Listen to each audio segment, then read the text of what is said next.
Then the Lord said unto Moses, Now shalt thou see what I will do to Pharaoh. For with a strong hand shall he let them go, and with a strong hand shall he drive them out of his land. And God spake unto Moses, and said unto him, I am the Lord. And I appeared unto Abraham, unto Isaac, and unto Jacob, by the name of God Almighty. But by my name, Jehovah, was I not known to them. And I have also established my covenant with them, to give them the land of Canaan, the land of their pilgrimage, wherein they were strangers. And I have also heard the groaning of the children of Israel, whom the Egyptians keep in bondage, and I have remembered my covenant.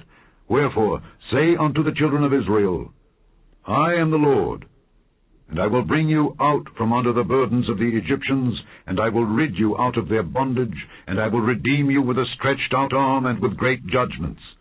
And I will take you to me for a people, and I will be to you a God. And ye shall know that I am the Lord your God, which bringeth you out from under the burdens of the Egyptians. And I will bring you in unto the land concerning the which I did swear to give it to Abraham, to Isaac, and to Jacob. And I will give it you for an heritage. I am the Lord.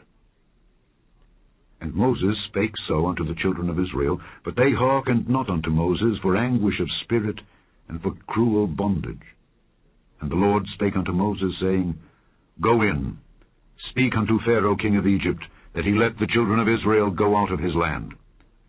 And Moses spake before the Lord, saying, Behold, the children of Israel have not hearkened unto me. How then shall Pharaoh hear me, who am of uncircumcised lips? And the Lord spake unto Moses and unto Aaron, and gave them a charge unto the children of Israel, and unto Pharaoh king of Egypt, to bring the children of Israel out of the land of Egypt. These be the heads of their fathers' houses.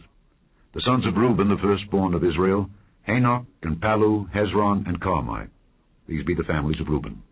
And the sons of Simeon, Jemuel, and Jamin, and Ohad, and Jachin, and Zohar, and Shael, the son of a Canaanitish woman. These are the families of Simeon.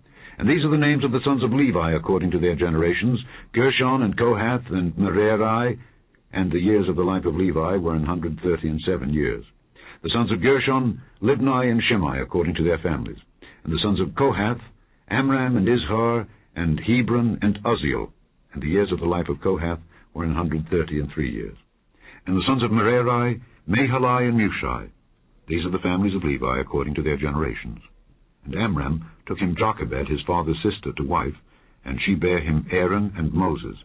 And the years of the life of Amram were 137 years. And the sons of Izhar, Korah, and Nepheg, and Zichri. And the sons of Uzziel, Mishael, and Elzaphan, and Zithri. And Aaron took him Elisheba, daughter of Amminadab, sister of Naashon, to wife, and she bare him Nadab, and Abihu, Eleazar, and Ithamar. And the sons of Korah, Aser, and Elkanah, and Abiasaph.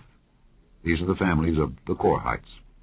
And Eleazar, Aaron's son, took him one of the daughters of Putiel to wife, and she bare him Phinehas. These are the heads of the fathers of the Levites according to their families. These are that Aaron and Moses, to whom the Lord said, Bring out the children of Israel from the land of Egypt according to their armies. These are they which spake to Pharaoh, king of Egypt, to bring out the children of Israel from Egypt. These are that Moses and Aaron. And it came to pass on the day when the Lord spake unto Moses in the land of Egypt, that the Lord spake unto Moses, saying, I am the Lord. Speak thou unto Pharaoh king of Egypt all that I say unto thee. And Moses said before the Lord, Behold, I am of uncircumcised lips, and how shall Pharaoh hearken unto me? Chapter 7. And the Lord said unto Moses, See, I have made thee a god to Pharaoh, and Aaron thy brother shall be thy prophet. Thou shalt speak all that I command thee. And Aaron thy brother shall speak unto Pharaoh, that he send the children of Israel out of his land. And I will harden Pharaoh's heart, and multiply my signs and my wonders in the land of Egypt. But Pharaoh shall not hearken unto you, that I may lay my hand upon Egypt, and bring forth mine armies and my people, the children of Israel, out of the land of Egypt by great judgments. And the Egyptians shall know that I am the Lord, when I stretch forth mine hand upon Egypt, and bring out the children of Israel from among them. And Moses and Aaron did as the Lord commanded them. So did they.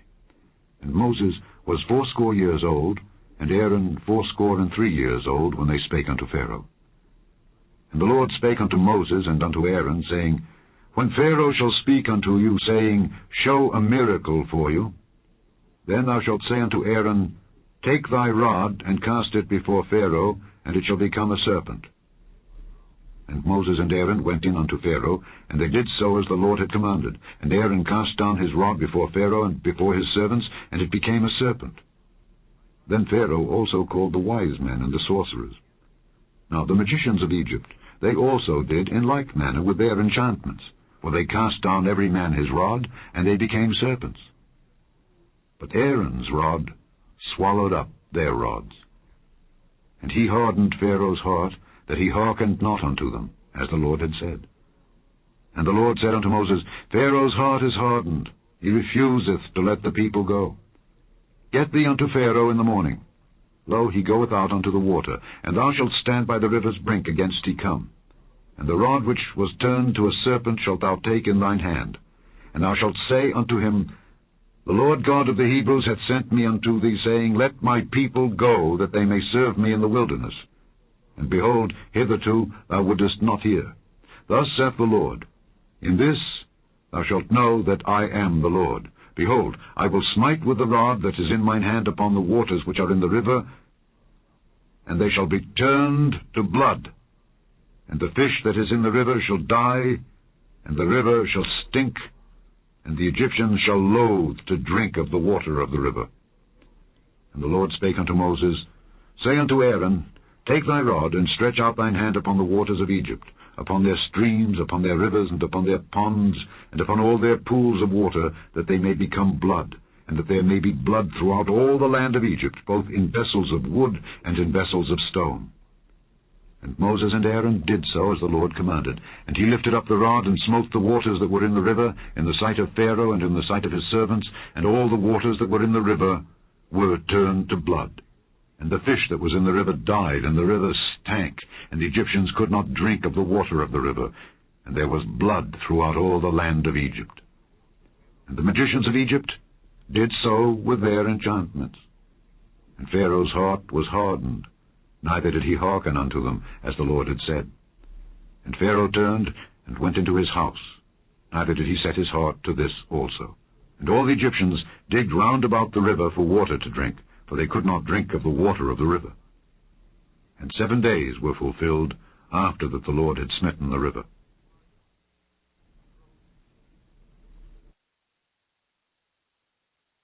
Chapter 8. And the Lord spake unto Moses, Go unto Pharaoh, and say unto him, Thus saith the Lord, Let my people go, that they may serve me. And if thou refuse to let them go, behold, I will smite all thy borders with frogs, and the river shall bring forth frogs abundantly, which shall go up and come into thine house, and into thy bedchamber, and upon thy bed, and into the house of thy servants, and upon thy people, and into thine ovens, and into thy kneading troughs. And the frogs shall come up both on thee, and upon thy people, and upon all thy servants.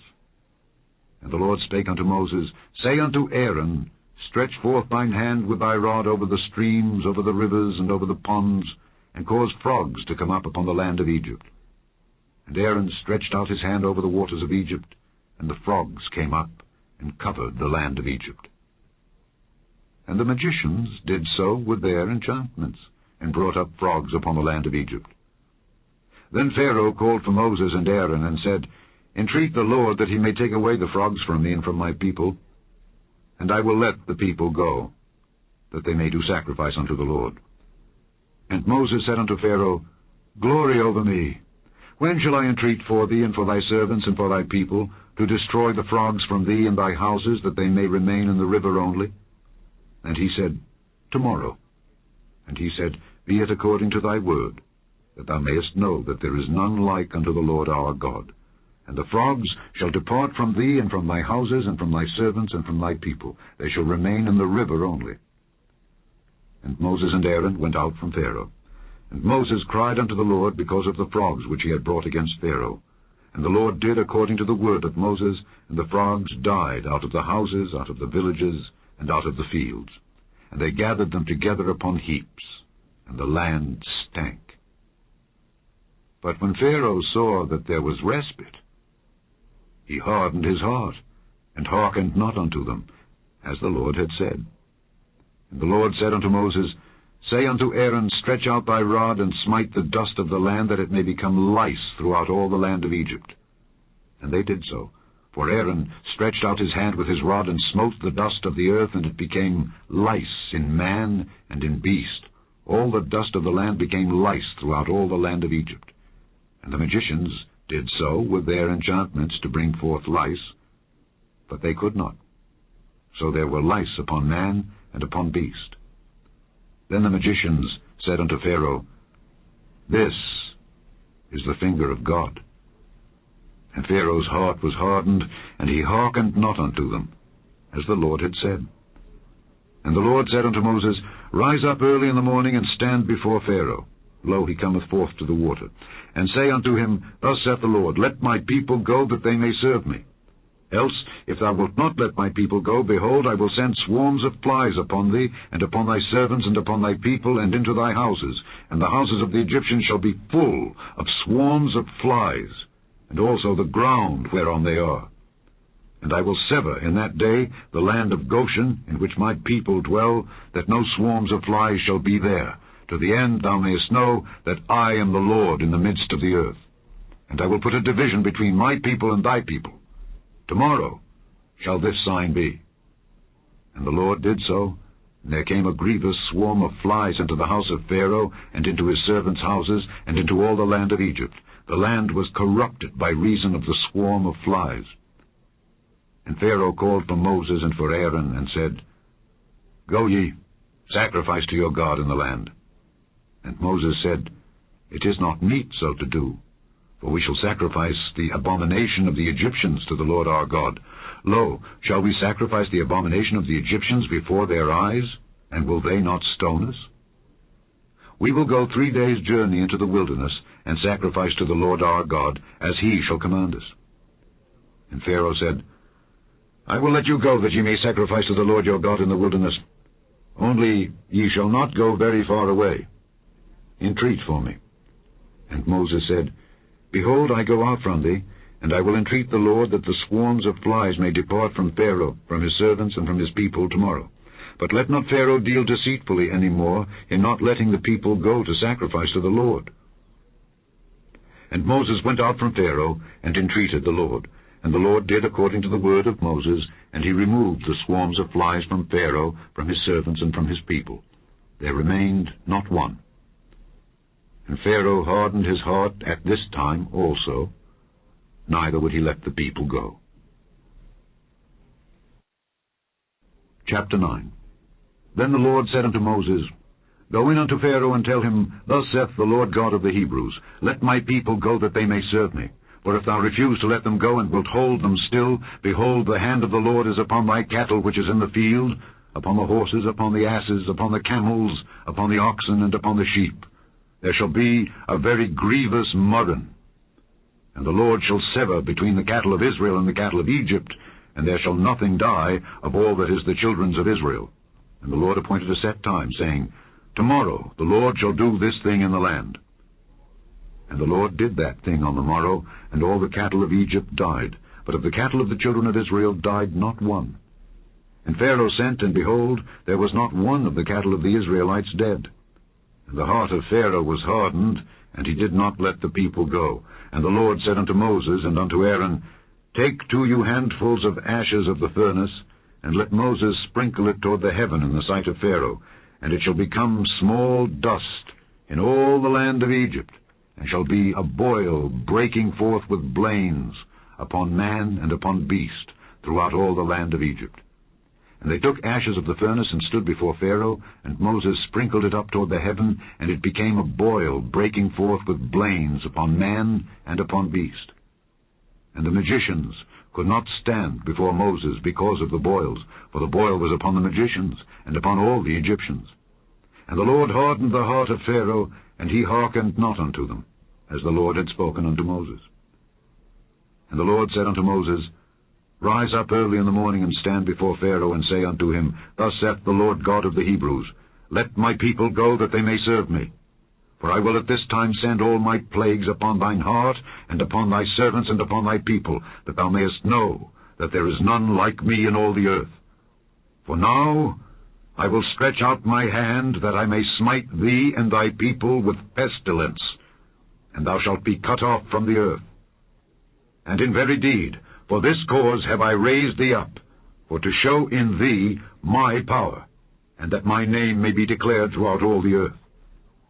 As yet exaltest thou thyself against my people, that thou wilt not let them go? Behold, tomorrow, about this time, I will cause it to rain a very grievous hail, such as hath not been in Egypt since the foundation thereof, even until now. Send therefore now, and gather thy cattle and all that thou hast in the field. For upon every man and beast which shall be found in the field, and shall not be brought home, the hail shall come down upon them, and they shall die. He that feared the word of the Lord among the servants of Pharaoh made his servants and his cattle flee into the houses, and he that regarded not the word of the Lord left his servants and his cattle in the field. And the Lord said unto Moses, Stretch forth thine hand toward heaven, that there may be hail in all the land of Egypt, upon man, and upon beast, and upon every herb of the field throughout the land of Egypt. And Moses stretched forth his rod toward heaven, and the Lord sent thunder and hail, and the fire ran along upon the ground, and the Lord rained hail upon the land of Egypt. So there was hail, and fire mingled with the hail, very grievous, such as there was none like it in all the land of Egypt since it became a nation. And the hail smote throughout all the land of Egypt all that was in the field, both man and beast. And the hail smote every herb of the field, and brake every tree of the field. Only in the land of Goshen, where the children of Israel were, was there no hail. And Pharaoh sent and called for Moses and Aaron, and said unto them, I have sinned this time. The Lord is righteous, and I and my people are wicked. Entreat the Lord, for it is enough, that there be no more mighty thunderings and hail. And I will let you go, and ye shall stay no longer. And Moses said unto him, As soon as I am gone out of the city, I will spread abroad my hands unto the Lord, and the thunder shall cease, neither shall there be any more hail, that thou mayest know how that the earth is the Lord's. But as for thee and thy servants, I know that ye will not yet fear the Lord God. And the flax and the barley was smitten, for the barley was in the ear, and the flax was bold. But the wheat and the rye were not smitten, for they were not grown up. And Moses went out of the city from Pharaoh, and spread abroad his hands unto the Lord. And the thunders and hail ceased, and the rain was not poured upon the earth. And when Pharaoh saw that the rain and the hail and the thunders were ceased, he sinned yet more, and hardened his heart, he and his servants. And the heart of Pharaoh was hardened, neither would he let the children of Israel go, as the Lord had spoken by Moses.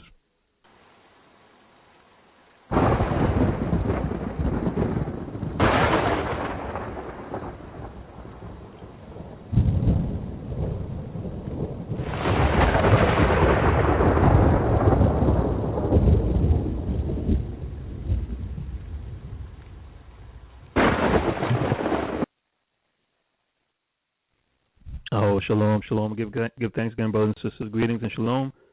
Welcome to the Overdrive After Show. This is your Wendem Lidzawadi Tafadi. Greetings and shalom to ones gathered again, and to ones listening online. Give thanks. That was a reading of the Torah. We had not been able to play the proper reading in the previous podcast, so I want to get that forward at least for the transcription, and as a learning package. We're going to make sure we have the proper associated audio. So give thanks for the patience in the opening there, listening to the word. And before we got cut off, right now I was in the middle of getting into a little bit of a dissemination, and ties in with this Torah portion. And as always, as we always find the right Rhema words and themes that are applicable in these very days and times. So let's see if we could bring forward, bring it out in pieces, if we can. In a particular reading, Moses is instructed to say to Pharaoh, and he is told to say the God of the Hebrews, right? Specifically, the God of the Hebrews, right? As we finished off the last podcast, we were getting into the examination. Ainai Wendam Yason gave a reading from the prophets, from the rabbis, and we're making a link with Arnold Josiah Ford and Rabbi Wentworth Arthur Matthews and the commandment keepers, and making that link, and especially linking with the testimony, the documented testimony concerning His Majesty, and making that Ethiopian Hebrew link. And I was bringing forth again, concerning the link with His Majesty, and the truth that Rastafari is the true faith, and to point in the words of Bob, and I know we're in the theme of Exodus. We're talking about the Promised Land and being brought out of Egypt, and hopefully, brothers and sisters are in the land of Goshen. Metaphysically speaking, if one's can overs, where everything is happening in Egypt, but in Goshen, where the true ones, with a true seed, where they were fine. Hopefully ones are in that land of Goshen. But concerning the theme with Exodus that we're in now, and making that link with Ethiopia, and as we're going to read in the upcoming Torah portion, now we're in technically RSS number 15. So as we read forward, ones hopefully can begin those studies in the first day.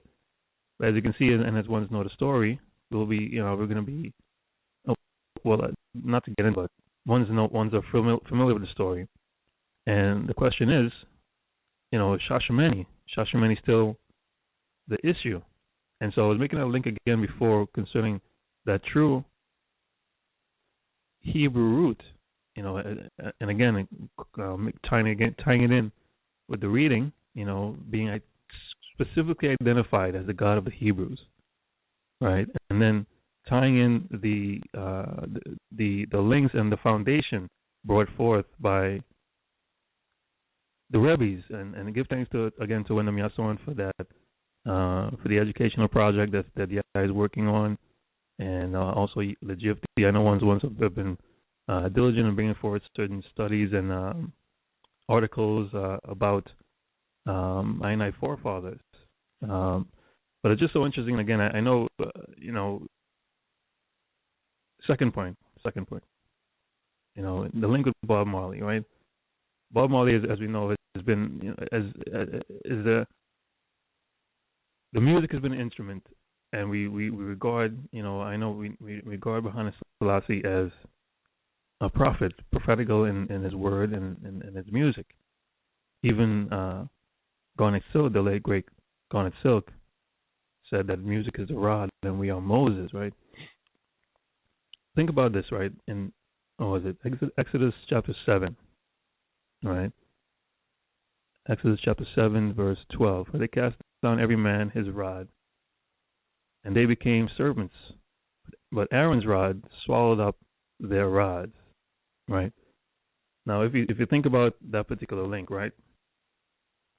If you notice, the magicians, they were able to do certain things as well, right? When they came, they would try to refute the power, or the significance of the power that Moses had, and Moses and Aaron, and so, but they were able to do certain enchantments and certain things as well, right?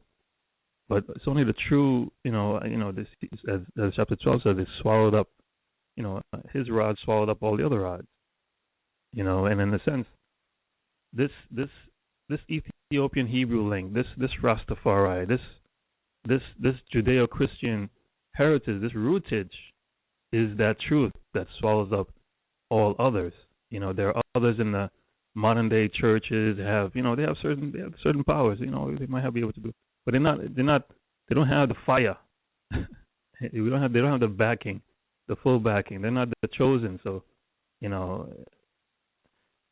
Ainai is Rastafari, and I believe that this faith that Ainai is grown into and grown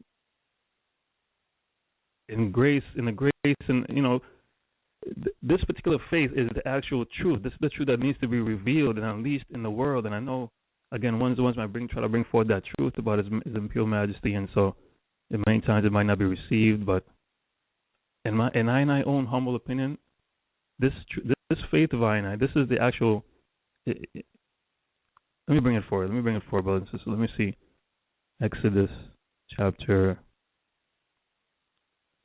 Oh, we'll give thanks once.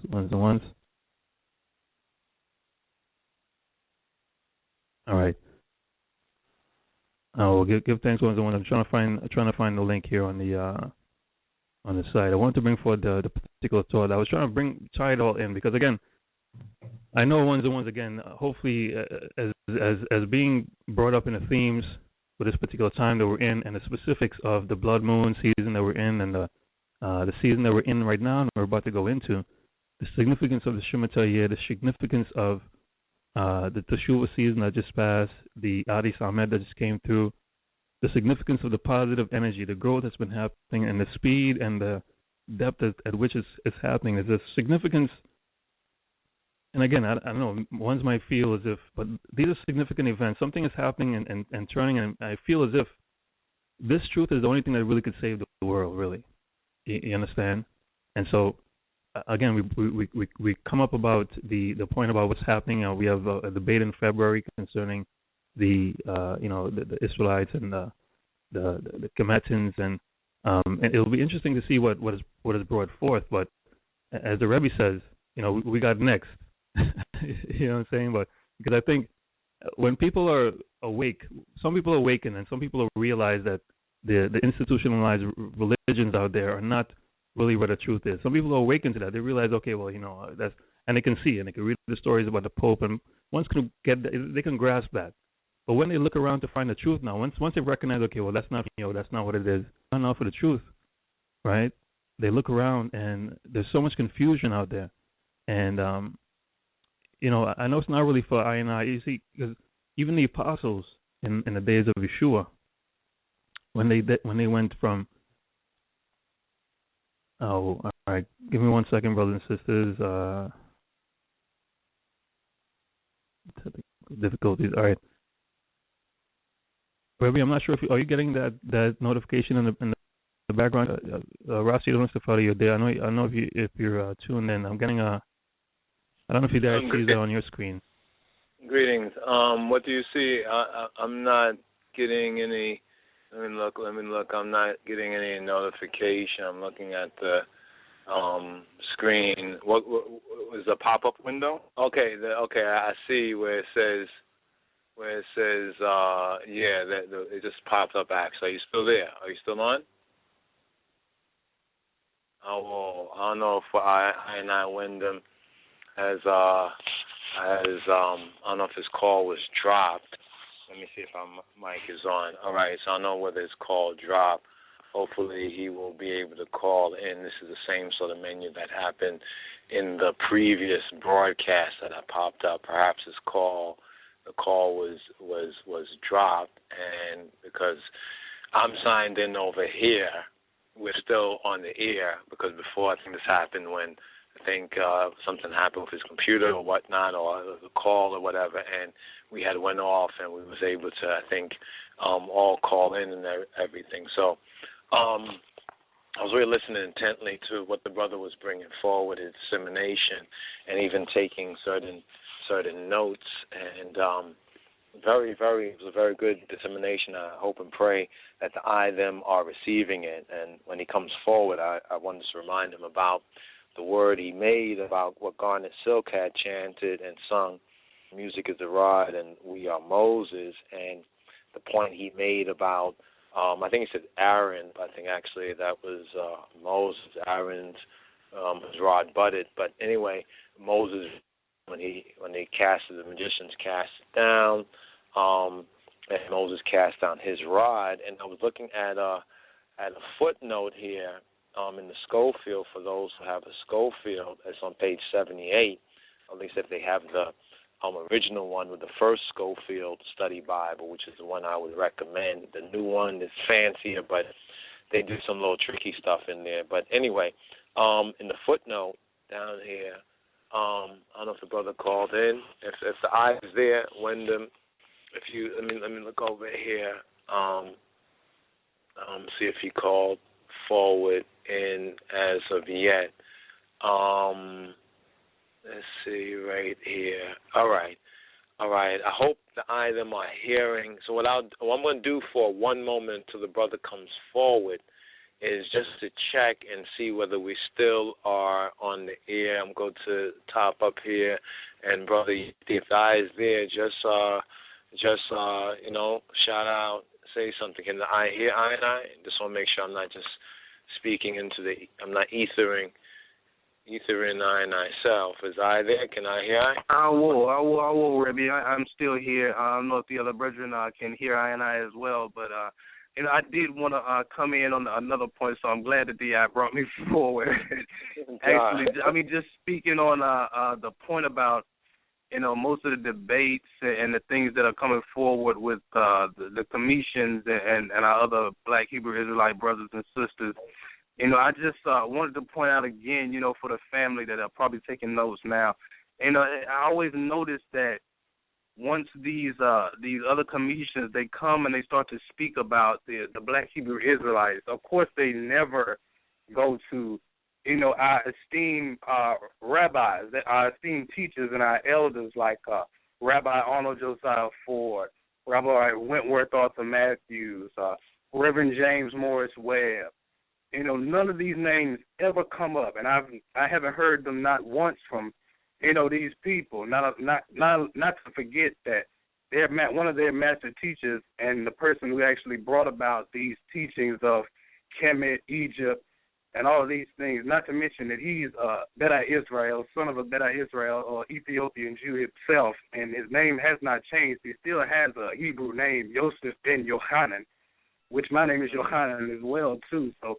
Just the irony and the arrogance of many of these people that come out with these commission teachings, but your master teacher is Black Hebrew. It just bothers me that a lot of these brothers and sisters are not seeing it. So like, are you kidding me? Really? But do you see the prophetic? Do you see both the prophetic irony? See, when we know the Word and we studied in the Word and the glory of His majesty, there's nothing that's not written within the Word. Some people don't see it there because they don't have the eye to see or the ear to hear it, but there's nothing that's not written in the Word. In the Word of God is named for the Son of God. The Word of God is the Son of God, what they call what John discloses in his first book, or in the Gospel of John, in the beginning was the Word. So when we find even in the book of Adam and Eve, the Ethiopic book of Adam and Eve, when we find it says that and the Lord sent His Word, He sent His Word, He sent His Word. That was the pre-incarnate Son, or the great Aman, the Emmanuel, right, which they call Emmanuel, but Emmanuel. That is Christ's name. This is why the identification. See, the mystery is when they say that He shall be called Emmanuel, and people are like, well, where in the world, I think the brother is coming in, where in the world is He called Emmanuel? You know what I mean? This was a theology, the expanding of the theology of Israel. A real quick point is Balaam, right? Balaam, according to, and of course it's extra biblical, as they say, but that's from the European Gentile mind, but he knows that's important, so the Jews have other documents, some that they pick up which are really filthy and obscene, like the Babylonian, some areas of the Babylonian Talmud, but when we say Talmud means teaching. So I say, give us the Talmud of His Majesty, because that's what Talmud means in the Hebrew, but actually it comes from Shemitic or the Ethiopic, and it's in the Amharic, Telemede, mean to become used to, become familiar, become habitual, right? Limad, lemede, telemede. Like if I say telemede, no, it's a usual thing. It's become like, habitual in a sense, that's usual, telemede. So that word, when we start to trace even the language, I find it so ironic on many levels. Like when they say Ethiopia is Ham. That's why I call them, the groundhog groundhog Israelites, because let's say ham, Africa, ham. You know what I mean? Everything is ham, which is the way they say kam or kemet, so forth and so on. But it's the irony. Like you said, the irony, but there's a prophecy of it. If you consider the prophecy, right, you won't get into the pathetic. If prophetic, you won't get into the pathetic. You know what I mean? That pathetic. That's why Romans chapter 9 speaks the way that it does. When you go over Romans chapter 9, it is actually speaking a word of comfort to us who have iritical eyes to see and ears to hear. You know what I mean? When you look at that word right there, it is showing us that the number of Israel will be as the sand of the sea. But what does it say? Only a remnant, only a remainder shall be saved. And why is that? If you go further in the scripture, it basically says they seek to justify themselves by the works of the Lord. We keep the law, statute, and commandment. Oh, really?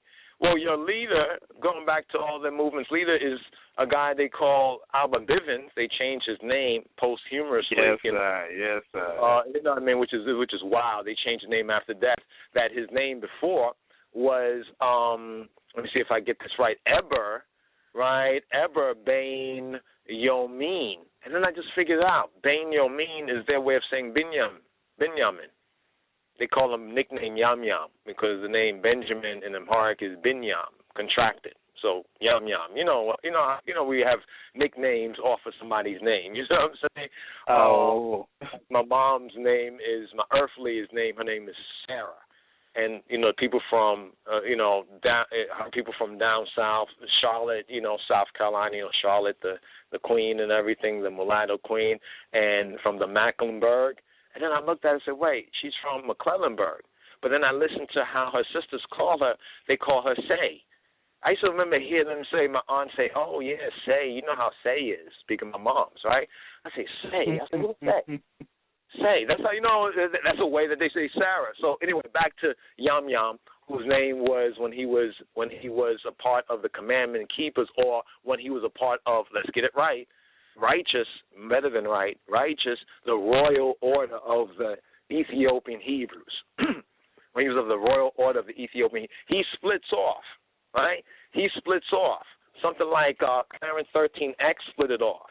I see the same exact template that happened with the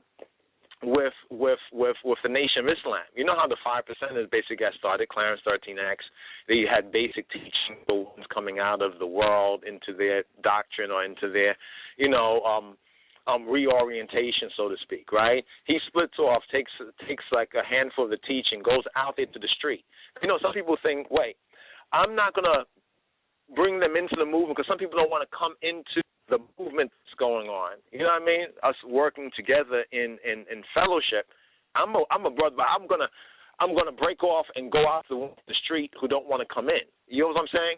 They don't want to come in, through the gate. So I'm gonna go out to the gate, in a sense, to those who don't want to come in, and I'm gonna be a shepherd to those who are out there. This is what, in a sense, the Alba Bivens, Eber Bain Yomin did. Now, according to what they say, he went to New Jersey, and this is the one who split off. It's from this one that the black Hebrews or the Hebrew Israelites, almost all of them who are post-COINTELPRO, saying like post-60s, 70s, with all these different Israelite movements. The most recent was 2007 or something, 2005, 2007. I think that's the GOCC. They like a lot of G's, GMS, GOCC. There's another G1 too. But anyway, but all of them trace their teachings. Well, if you trace who taught them and who taught them and who taught your teacher and where did your teacher get this doctrine from and so forth and so on, you'll find it comes back to this one who went out from amongst that group to start, in a sense, his own thing. What eventually happened to him, he went to Jersey. He was sent to Jersey. He got beat up allegedly by some Muslims. I suspect maybe 5%ers, but anyway, he got beat up by some Muslims. He didn't recover from his beating, and he died. Then the people that he brought in, the youth man that he brought in, he changed the doctrine too. He also changed a lot of the doctrine. We can see that in the fact that they reject Ethiopia.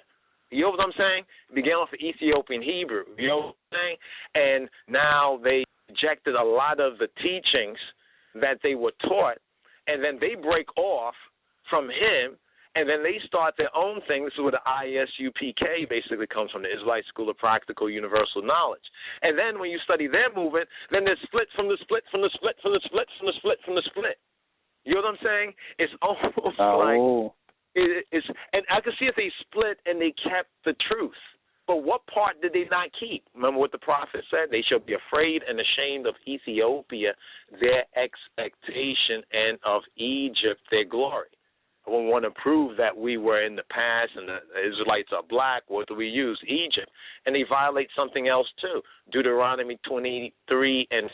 For all they're saying, we have to keep the law, statute, and commandments. Then I was watching the vid and the Spirit revealed something. He said, you know, any moment, what they talk about, the angels coming, the flying saucers, the whatever, Yeshua, you know, they almost had like Yeshua is waiting, like the Lord is waiting in a sense for some time, like he has a timetable. No, he's waiting for us.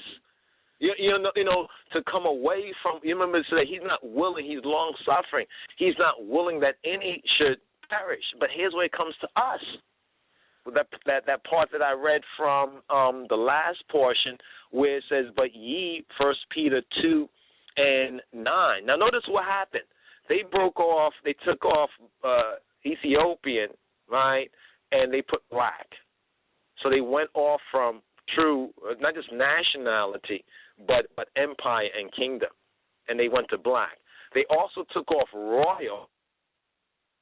We have a bunch of Hebrews. Almighty said, don't you see it?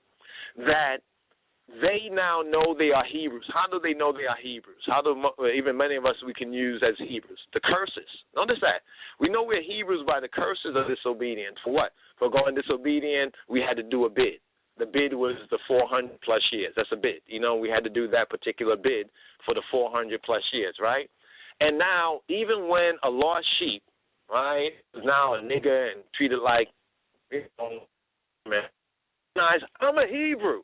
Now, you're proud in the fact that you're a Hebrew, but to have you learn the lesson of why you went astray. You know what I'm saying?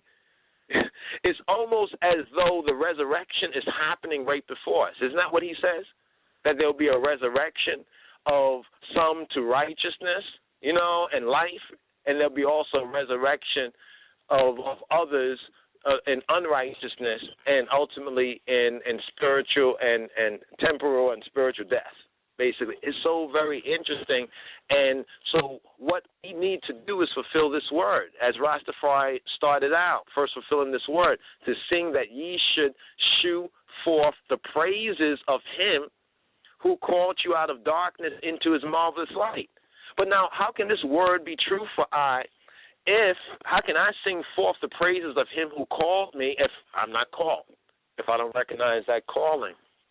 You see what I'm saying? It's not of works. Didn't the Torah portion say, the New Testament Torah portion, Romans 9, says it's not about works, but of him that do what? Called. You know, that have called us. Like, he calls upon us. Do we answer that call? Called us out of what? Out of darkness, out of ignorance, into his marvelous light. So the point is not about our fighting and battling them. The battle is not ours, as it says in this Torah portion. The battle is what? Is Yahweh's. Because remember, of these same Israelites that came out of Moses and Aaron, right? In the wilderness, they would start playing priest. Notice that? They would start to play the priest.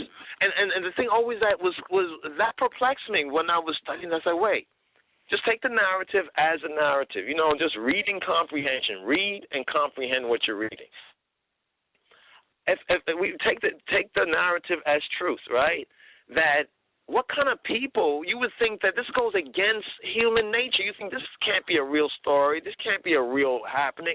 If they saw all these, the Red Sea, all these things happen, how could they, a couple of, you know, I don't know if miles away or whatever, because things got difficult, want to then go back into Egypt? You want to know what the Egypt is today? Like I said, take out a dollar bill, $1 bill preferably. The way the economy is getting, it seems like we are still in His grace if we even have a $1 bill. But take a look at that $1 bill. And then the obverse, the reverse of that $1 bill. What do you see there? You see what they call, there's two main names for it. The eye, right, of providence, and the Great Seal of the United States. Before it was put on the dollar, they had it like in the back room, so to speak, as the Great Seal of the United States. That means that for as long as they had the Great Seal, they knew what they were doing and they knew who we were. They knew what they were doing and they knew who we were. But when was it put public? When did it come forward? When did it appear? It appeared at the same time that His Majesty basically mystically said, Tegellet, or in Hebrew, Wayera, and I appeared. That's the revelation that came when I was listening to Brother Zawadi when he was speaking before we went off. I said, he was talking about sharing what his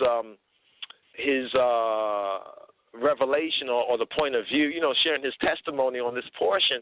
As he was saying, this might be going a little bit away from this Torah portion. I was saying, I don't know if you heard me in the background. I was like, oh, really? And I was like, no, go through. I don't think so. Go ahead. And when I said that, I just kept listening. But then I looked at the screen and I saw the Wayera and I appeared. And the Spirit said, do you understand what this means, how that connects? I said, oh, Chan, we was talking about Rabbi Wentworth Arthur Matthews, and that this is the time when he appeared. At what time? In the 1930s. At what time was this Great Seal put on the current? The current, current is energy. Currency. Like the machines and digital, all this stuff runs on current. Your cell phone, my cell phone is dying. No, your cell phone never lived, so it can never die. But it's losing current. It don't have no current. Put the seal right on what? On the currency. Notice on the money, bringing to pass that money prophecy that we find where? We find it in if I'm correct, Thessalonians. That's where we have the mystery of iniquity. In Timothy. In Timothy, something very strange, not strange, I say strange from the way I saw it before my eyes fully had recognized what I was seeing, is that in Timothy, it says right here, it says this right here, just this part, and bring I and I brother forward, Timothy 6, 1 Timothy 6, right, let's see, right, Timothy 6 and 9, it says, but they that will be rich, they that will be rich fall into temptation. Now, we have to understand this right here. They that will to be rich. It doesn't mean that you can't be rich, but more or less they have a very exo, but not eso. They have a very exoteric, but not an esoteric of what true riches are. They fall into temptation and a snare. That's why they say, rich or die trying. And into many foolish and hurtful lusts, which, get the key word, drown men in destruction and perdition. Pharaoh, right? Pharaoh of the east back then drowned, and Pharaoh of the west, that's where we're at right now in the spiritual Egypt, is also drowning in the same thing, which drown men in destruction and perdition. Verse 10, for the love of money, it didn't say money, for the love of money. It sort of irked me. You hear people think like they're so wise, so Assyrian, because that's who's persecuting us, the Assyrians. They became national as Egyptian, just like people come to America. They're not a part of the founding of America, but they become American. That's what it's talking about here, about those Egyptians. Not really real native Egyptians from the native land, but they became Egyptian. When they say, oh, money is evil. The Bible say money is evil. The Spirit woke me up to that. I was like, no. It's like, yes, it does. No, it said the love of money. You have to get that. Get that. For the love of money is the what? Root of all evil, which while some covet after, they lust after it. Not because they really need to use it. They might use that excuse, but there's something wrong with what Brother Ayerson pointed out, the heart. Remember the heart of Pharaoh, hardening, right? And it says, what will he do? He will put in us a new heart, not a heart of stone, but a heart of flesh. You understand? They have erred from the what? The faith.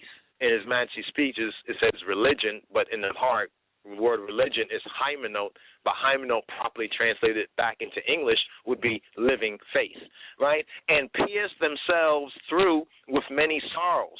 But thou, O man of God, O woman of God, O woman of Jah, O man of Jah, flee these things. In other words, flee this mindset. It doesn't mean you don't have no money. You understand? It don't mean that you're not rich in the spiritual gifts, that He provides you the wisdom to get what you need to fulfill so you can fulfill that covenant. But thou, O man of God, flee these things and follow after righteousness, godliness, which in the heart means resembling God. How can we resemble God? Because God is a spirit. He is the spirit. Resemble His spirit. Faith, love, patience, meekness. It says fight the good fight of faith. So yes, this was a fight, but what kind of fight is it? It's the fight of faith because of spiritual warfare. Don't think that these people who are the magicians in this spiritual Egypt, and we know they're a bunch of magicians, we think that they're just holding us in this situation and have us in this situation because they're stronger and mightier than us. No, because they are tapping into those same forces that this Pharaoh of the Exodus is tapping into too, where you see the magicians and so forth and so on. But we are to fight the good fight of faith, lay hold on eternal life.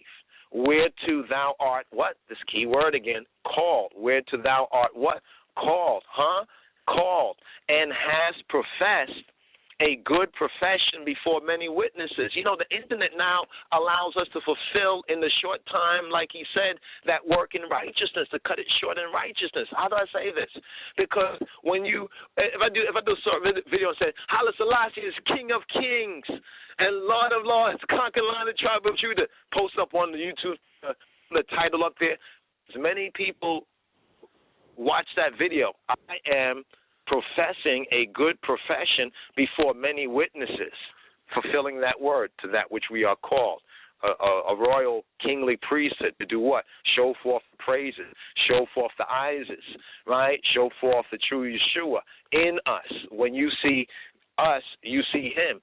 It says, I give thee charge in the sight of God, who quickeneth all things before Christ Jesus, who before Pontius Pilate witnessed a good confession, that thou keep this what commandment? It's a what commandment? This what commandment? Notice this. To fight the good fight, fight. It doesn't say, well, if you get the time, you can fight the good fight of faith. No, it says fight. That word fight is imperative. Fight. Fight the good fight of faith. It's a commandment. That thou keep this commandment, right, without spot, unrebukable, until the appearing of our Lord Jesus Christ. And that is what we witness and the elders witness, right, in 1930 upon the throne of David. This is why when we as Rastafari call Him King of Kings and Lord of Lords, literally we should understand that He never took the title Lord of Lords. When we see that fulfillment of that prophecy, because we see that in the mystery of the burning bush. Not this is the anabosum, but in that fulfillment of it, because there's an eso and there's an exoteric of that. And it says, which in His times, and whose times? In His times, the Israelite says, when are you going to restore to us the kingdom? Is now going to do it? In Acts chapter 1, he said, it's not for you to know, right, that which is in the power or authority of the Father, which in His times, right? It's interesting, you see during the visitation of His Majesty was 81 years, it's like history a lot of things just sped up. It's like more things happen in that space of time. You know what I mean? It's like there was many times, which in His times He showed what? So notice, He is showing, and we as that royal priesthood, we're supposed to do what? Show forth the praises, show forth the Isis. So Joseph Bob Burhana Selassie had it right? Which in His times He shall shew who is the blessed and only potentate, the King of Kings and Lord of Lords. See that connection right there? 1930, what happened in this spiritual Egypt, connected with the money spell. And listen to, when you get a chance, Brother Iason's, he was breaking down a little bit on the heart. That was a real interesting connection with the heart, right? The feelings, the emotions, right? Who only hath immortality, dwelling in the light which no man can approach. So some people, when I told them that His Majesty is King of Kings, and I try to show them this in the Bible, they say, oh, you got it wrong. It's talking about a spiritual light. Like that the King of Kings is a spirit. No. The light is in Him. You know what I mean? It's like when we see Him, we behold those who have the Spirit, and when others see Him, they're like, oh, I don't see it. I don't get it. Because remember, it says that when He returns, He will first seize those who are His. You see what I'm saying? Who are called by His name, right? So He has that light, that immortality, and that light which no man can approach to. The Father has in Him that light. Why? We can't approach to the Father, even Haile Selassie, except in and through Yeshua. Yeshua is the door. Make no mistake about it. Whom no man hath seen. Not the King of Kings that no man hath seen, and the Lord of Lords that no man had seen, but that light. You see what I'm saying? Because, there's the light that we see, this light, but that's not true light. The real light, science tell you, is, for lack of a better word, it's black light. You know what I mean? Not that it's really black, but from our conception, it is black because we can't see it. Whom no man can see, dark matter, what they call dark matter, have seen nor can see, to whom be honor and power everlasting. Amen. And then it goes on to include the rich, saying, charge those who are rich in the world. So there's a purpose for those who have riches even of the world. It says charge them. That means give them an order. You understand? Give them an order, those who are rich in the world, that they be not high-minded. See, I was telling you that with love of money has to do with the heart. Love has to do with the heart. Love has to do with the feelings. Love has to do with emotion. Let me ask them this before we open up the lines, hopefully to get the other brothers and sisters to testify here. Have you ever gone through a situation? You might be going through it now. No condemnation, because I've gone through it as well, when you don't have no money, right? And you know how that can feel, especially if there's things that you need to do, so forth and so on. And then when somebody or some way you get some money, you ever see how your heart can change? Your feelings. Not the fact that mentally, okay, I can pay this off. Hallelujah, I feel good. But how sometimes it can really, that's that money spell right there. That's that money spell, that they be not high-minded, nor trust. Trust is a fruit of faith. If you have faith in someone, you trust them. If you have faith in someone, you have confidence in them. That's what they call it, a confidence game, because the whole game of that is to get you to have faith in them. You see what I'm saying? And then, you see, so it's like the military say semper fi, in Italian, or not Italian, but actually it's Latin. Semper fi, right? And semper fi means always what? Faithful. And if you boil that word fi, fidelis, it comes down to, in a sense, interesting when we talk about it, land grant, and also the vehicle of that, federation. It's about faith. At the root of it, it's about faith. But it says, nor trust in uncertain riches, but in the living God, who giveth us richly all things to enjoy. You see, so if you don't have, the funds that you need, first of all, have the living God, right, and the living Spirit of truth, and recognize what He has given, that He gives us all things richly to enjoy. You understand? And He will provide the ways and means within the eye's mind, within the eye's hand, within the eye's fellowship, to enjoy all those things, because we are members of a body, but a body without a head is worthless. You know what I'm saying? Rastafari, Christ is I and I head, that they do good, and that they be rich. What? Rich in what? Rich in good what? Works. Good works. Works, the works that He says to do. The first work is the work of having faith. That's what He says. What work shall we do? Ask Yeshua, what work shall we do? And what did Yeshua say? Believe, or amen, or admit, or trust in the one whom the Father has sent. Good works, ready to distribute, willing to communicate, and by doing that, what do? We lay up in store for themselves. It's laying up in store for themselves a what? A good foundation against what? Against the time to come. Can you imagine when they finally tell people, this money spell is up? Can you imagine? You think society broke down already. That they may lay hold on eternal life. last two verses right here. O Timothy, keep that which, in other words, put a hedge about that which is committed to thy trust. And in a sense, we and some of those before us, we might not have, because Babylon worked overtime with his COINTELPRO against Rastafari. That's where we see the martyrdoms and everything. But still, his word is true to us, right? So we should hold and fast and keep and protect that which has been committed to our trust. This knowledge of our royal order of the Ethiopian Hebrews has been committed to our trust. Just like the land grant, the federation has been committed, when I say to our trust, I'm saying to Rastafari for his peoples, right? Both for the Jew, I black peoples, federation, Yehovah's, we the black people, as well as for the Gentile, the teaching of his majesty, the salvation for all nations, avoiding profane and vain babblings and oppositions of science falsely so-called. That's a whole area. They don't have the time to bring that out. But which some professing have erred concerning the faith. And it ends off, grace be amen. My brother, I know I just came with this kind of inspiration flow. I hope I didn't cut the eye off of that, but it was like I just bring this out and see if we can connect the dots, right, in what this Torah portion is no mistaken matter about it. The bush, the burning bush, the revelation of he who be who he be. You understand? His people for us in a spiritual Egypt. How do we know it's spiritual Egypt? Because of that spell, the bondage. See, there's a bondage to that money spell. You see what I'm saying? And they put the talisman of that spell, which is an incomplete pyramid, with an eye.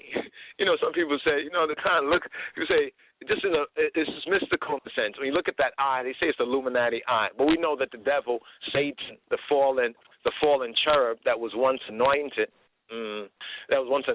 he says he will be like the Most High. So they put that eye right there. But isn't it interesting that their pyramid is not complete? You know, when we look at the word where it says that they imagine mischief against the eye, I think it's Psalm 21, 11, they imagine mischief against the eye. You know, they imagine a work or a device which they're not able to perform. You see, ultimately they're not able to perform, but we are not to just sit on the sidelines when we are that royal, that kingly priesthood. Right, we are to show forth his praises. We are to make that testimony or that profession before many witnesses. Well, suppose they don't get it. Suppose they don't get it. Or suppose they oppose it. Suppose it's my mother, my father, sister, my brother. Well, that makes your heart sad. It's not really about that. It's about you professing what you've been called. And if you can't profess anything, if you can't show forth any praises, I guess it's not called, basically. So here it says to us, the servant of Adoni must not strive. You don't have to argue with them back and forth. You know, say what you got to say and keep it moving. He says if you go in any place, see if there's a son of peace, if there's one who is willing to receive, that testimony of the King of Kings in Christ. If not, metaphysically, spiritually, dust your feet off and keep it moving. See, when we get caught up, we go against the faith and go against the obedience to the gospel, where it says the servant of Adoni must not strive, but be gentle to all, apt to teach, able to teach, patience. Here's the key, my brothers and sisters, in meekness, instructing those that oppose themselves. But wait. If they don't accept, if I put out a video to reach my brothers and sisters and they say all manners of evil against I for his name's sake, because I'm coming in his name, I'm saying Allah Selassie is the King of Kings in Yeshua's name, and they don't want to receive that and everything. Oh, they're opposing me. No, they're not. Where's my faith? Where's my obedience to the gospel? The word says in meekness, instructing those that oppose themselves. They're opposing themselves. You know what I mean? They're opposing themselves. So you have to kind of take yourself out of that old man that thinks, oh, if I put out the word, how come they fight against it? Your mind better get tight and righteous with his gospel, with his good news, and it begins by study, because this word here is so important when we recognize that each of us, we're meekly instructing someone and they oppose it. Are they opposing us? No, they're opposing themselves, right? But it's important for us in that meekness as a servant. You know, we're sons and daughters, but of course, Father wants us to understand and know the family, so to speak, business, the kingdom, right? So even though we are sons and daughters, you understand, we begin off as servants, serving him. You understand? But in that service, we are learning his kingdom, his government, right? If God, peradventure, will give them repentance. What does repentance mean? A change of mind. Right? And I know this is the word peradventure means perhaps, maybe. So let's get this idea. I know this is a little bit, one might say, off the point, but it's not off the point in his spirit for those who can hear, you know, ears to hear. You know, hear what the irate of truth, say to the churches. It says, in meekness instructing those that oppose themselves. This is instruction to each of us when we are called and we seek to serve him in whichever capacity that he calls us to and reveals to us to. In righteousness, in meekness, instructing those that oppose themselves. So if they're opposing you, or if you think they're opposing you, you're not thinking the right thing. Let the same mind be within you. In meekness, instructing those that oppose themselves. If, we say, if, I and the Father, if, see, the if is choice. You know, that's a choice. If Elohim, if Jah, peradventure, maybe we'll give them repentance. But I thought we repent. You see, a lot of us think, yeah, I repented. Well, yeah, we might have repented. You know what I mean? But really, we don't even know that he gave us repentance. It was like him who he foreknew. He already knew us before we even knew ourselves. If God, peradventure, will give them repentance to the acknowledging of the truth. You see, sometimes we think a little bit too big of ourselves. I mean, I think all of us to different degrees, depend on our own personalities, that when I saw this word here, it gave me so much peace. In fact, when somebody says, oh, they're saying such and such, I actually entertain it. The only time I don't, you understand, is really did something. But if oh, he did this, he did that, well, show me it. Bring it forward. You understand? Because it says, David says, let the righteous smite I, and there'll be anointing to I and I head. But not the wicked, because I am yours, O Father. It says, in meekness instructing those that oppose themselves, if God peradventure will give them repentance. See, John has to give them repentance.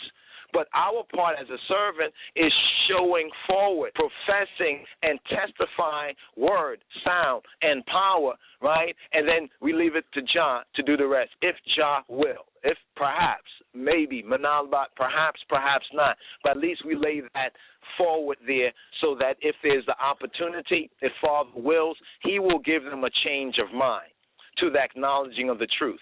Here's the key verse. That they may recover themselves out of the snare of Diablos. Wow. Out of the snare of Diablos. But that's not even the real penultimate, the real hit point. Here's the hit. Who are taken captive by him at his will. How many times we see people and we see they're living unrighteous and we think that most of them chose to do so. Many of them are just victims, as Rastafari would say, victims of the system. True, there are some who willingly, you understand, who willingly make a deal with the devil. You understand, like this Pharaoh of the Western,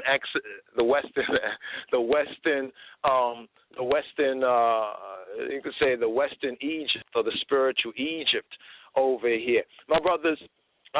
Is brother? I know I've been speaking on this point right here. Is brother Yifti? I think he came back in. I thought he was gonna come on, but he probably was listening.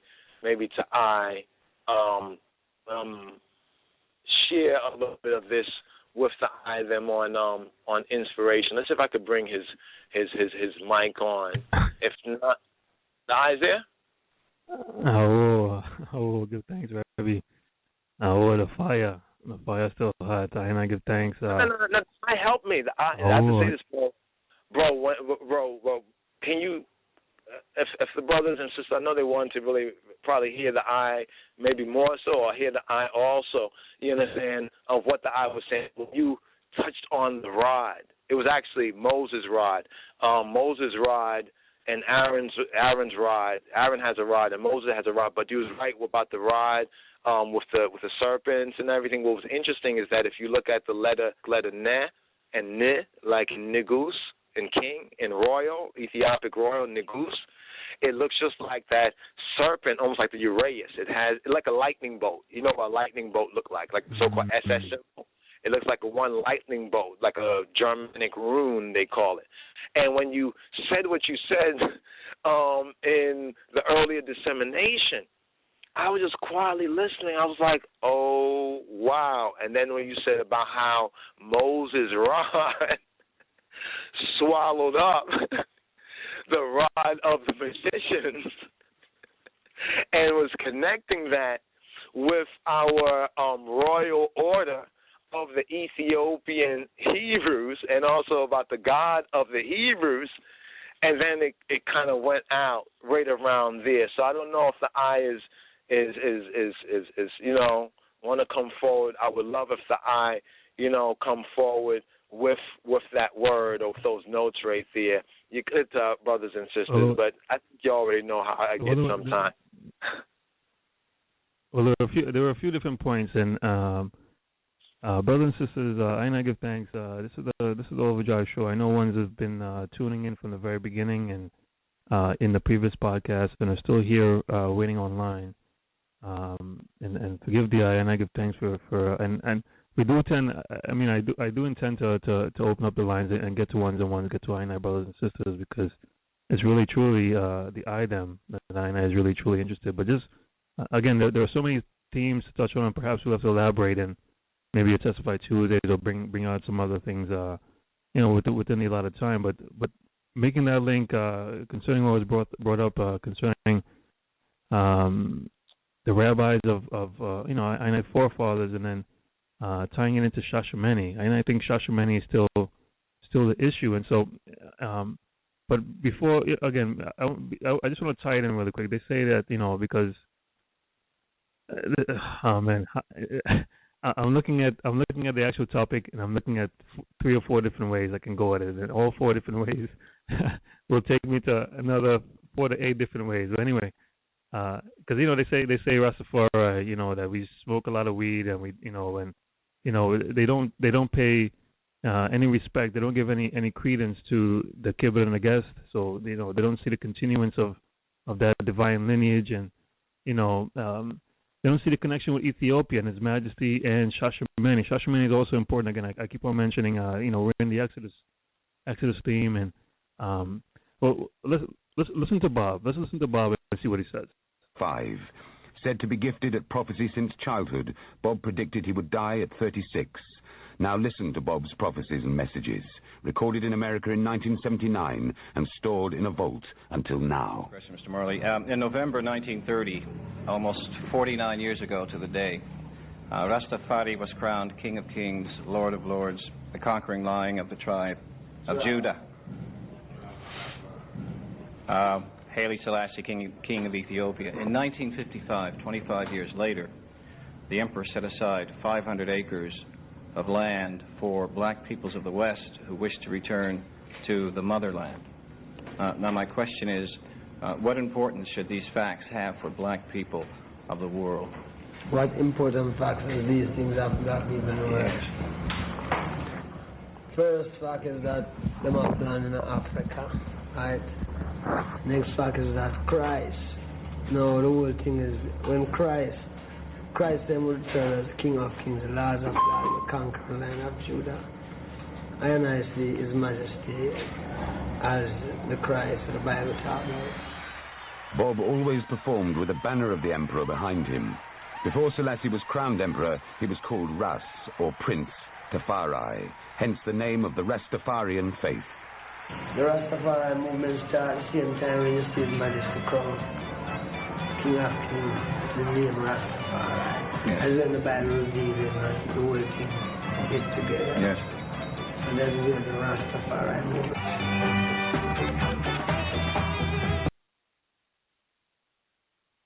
All right, so that's point number one. We're gonna get into Shashamani because I think that in itself needs a whole elaboration because it's still a point that still needs to be addressed concerning what's happening with the Federation and the land grant and what's currently we can get updates. I know we have ones. Brother Yifti is linking with and I when them highly so I'm not sure what region, but we can get updates and try to figure out what's. But that's another whole point on its own. But again, without taking on too much time, I just want to read through really quick and get to a little bit of a rhema word as we, for this portion. I know when the ones come in, we get a feeding of a word, and let me just read out. Let me read out a little part here, brothers and sisters. I wanted to touch on concerning this part, and hopefully, Aina is able to bring it out properly. 1 second, brothers.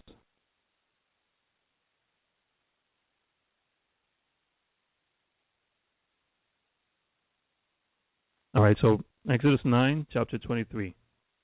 And Moses stretched forth his rod toward heaven, and Yahweh sent thunder and hail, and the fire ran upon the ground. And Yahweh rained hail on the land of Egypt.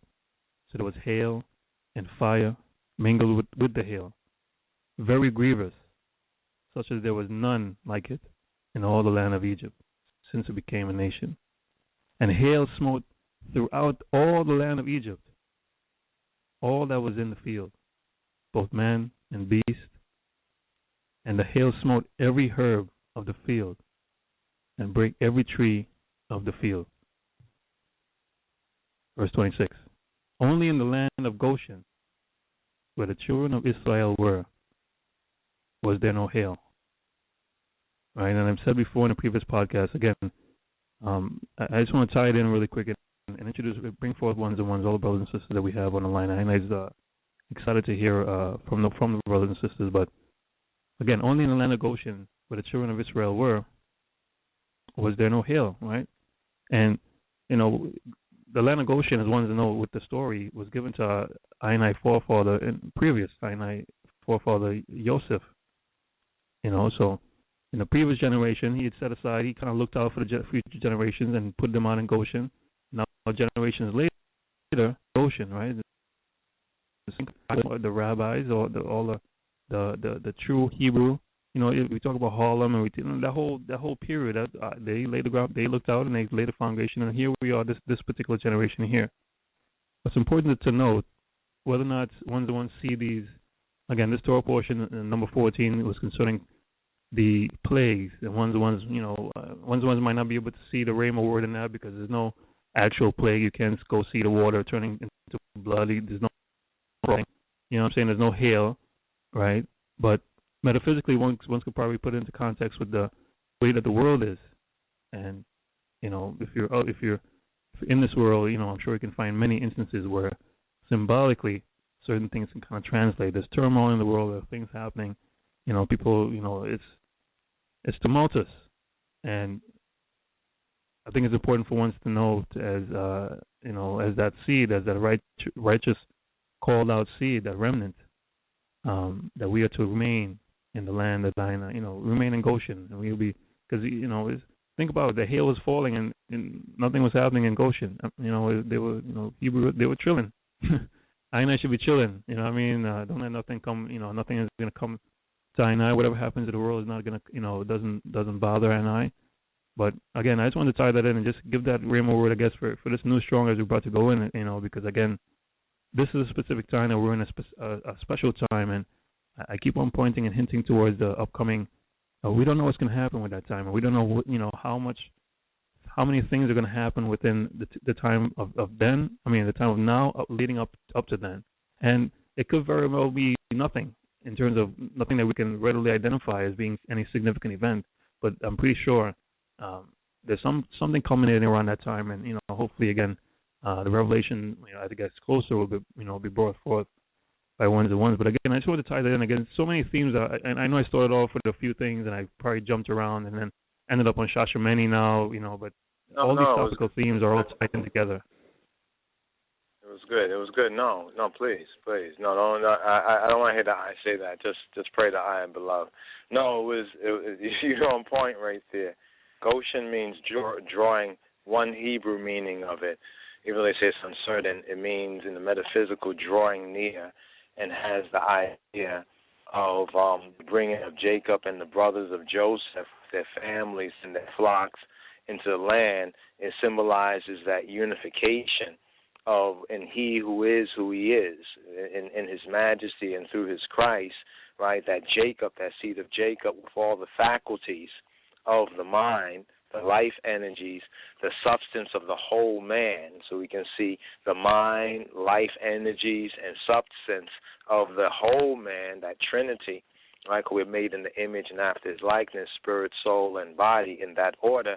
And it says, and they dwelt in the land of Goshen. And here in the metaphysical, and when I said it, I looked it up. Though it has a Egyptian meaning, we'll get into that hopefully another time. In the Hebrew mind, it refers to drawing near, and that unity, that einity. So we are drawing near as we draw near, both here collectively in his word and the spirit and on the ear, and as we also draw near, even when we are wherever we are, draw near to him, that is being in that land of Goshen, right? Because no curse can fall on who Jah has blessed. So when we draw near to him, both in the exo, in the sense of all of us coming together when we are doing a work, or when we are drawing near even for Exodus, this upcoming Exodus or this upcoming Passover, if you can receive it or not, can be an Exodus for those who draw near. If you understand, there are times that are set up. These holy days are set up by him, for him. You know what I mean? And for his people to reach him. But if we're just thinking, okay, this is just a religious thing, and we're going through this motions, and we don't really have that inner receptivity, you see what I'm saying? And how can you say that the angels, I said I'm talking about his messengers and his messages, even in creation, with us, because we are not in our righteous mind. So it's not really about just what will happen when that time come up. That time is Exodus time, is like a gateway time, or a gateway time. In other words, what I'm saying literally, if we choose to, if we put hearts and minds in faith, we can come out at those times. This is what the Holy Spirit is saying. It's not so much us just saying what will happen. Things will happen, but what do his people have faith to cause to happen? He says, acts of me, even the ends of the earth, right? And I will give it to you. So if I can ask the ends of the earth, even with Shashi, I love the portion you're in right here, chapter 9, because I thought you was going to go a little bit forward, but I guess you left this little piece for me right here to touch on, where it says in verse 29, right, about the thunders and everything, where Moses said to him, as soon as I am gone out of the city, right, notice the city, leaving the city, go out of the city, I will spread abroad my hands to Yahweh, to Wayera, the sustainer, and the thunder shall cease.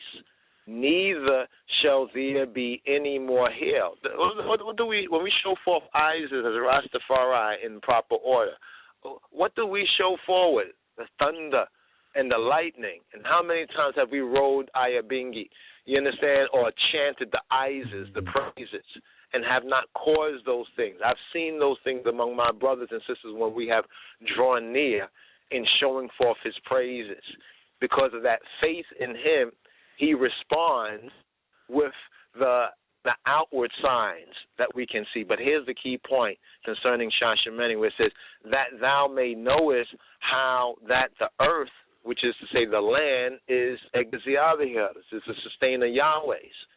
So this is why I say for your hearts, right? Because land, until somebody can take the land and actually pick it up and move it somewhere else where we can't get to it. You know what I'm saying? He is not just the Lord, in other words, using the English terms here, in grace, but he is the landlord, right? Isn't he the landlord? Did he say to Israel, there's people who are living in my house, living in my land, but not, they're not tenants, and I'm about to dispossess them, but I want to bring you in? And so that with the Israelites, he was preparing them. With the Hebrews, with us, he is preparing us to be good tenants. He's revealing to us, almost like the terms of tenancy, because he is the landlord. So a lot of those things right there is just psychobabble. Is what I'm saying. People can do whatever their hocus pocus. Remember that rod. You understand? And the significance, the significance of that rod, you understand, which was that rod of Moses had the rod of power, which is the rod of the king, and Aaron had the rod of life, which is the rod of the priest, right? And His Majesty, priest, prophet, and king, right? But we know that the serpents are symbols in this interpretation right here of Satan, right? Right? Who has the power of death. Who gave him the power of death?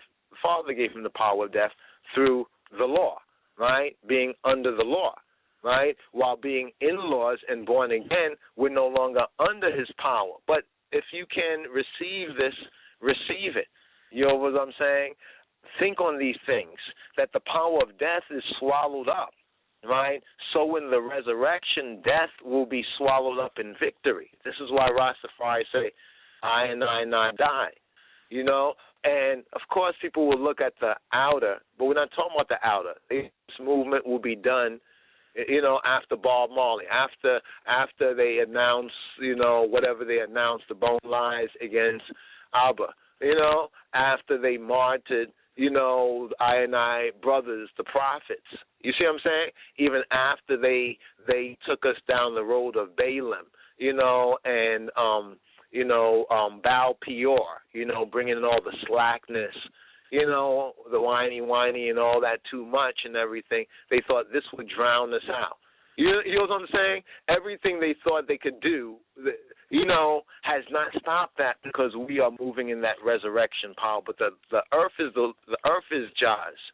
The earth is His. Instead of worrying about what people are doing on earth, just speak to the landlord and look at His terms, right, and come to agreement in Yeshua. My brother, just wanted to add that word there about Goshen. Goshen means, in the Hebrew sense, to drawing near. And it's a sense of einity.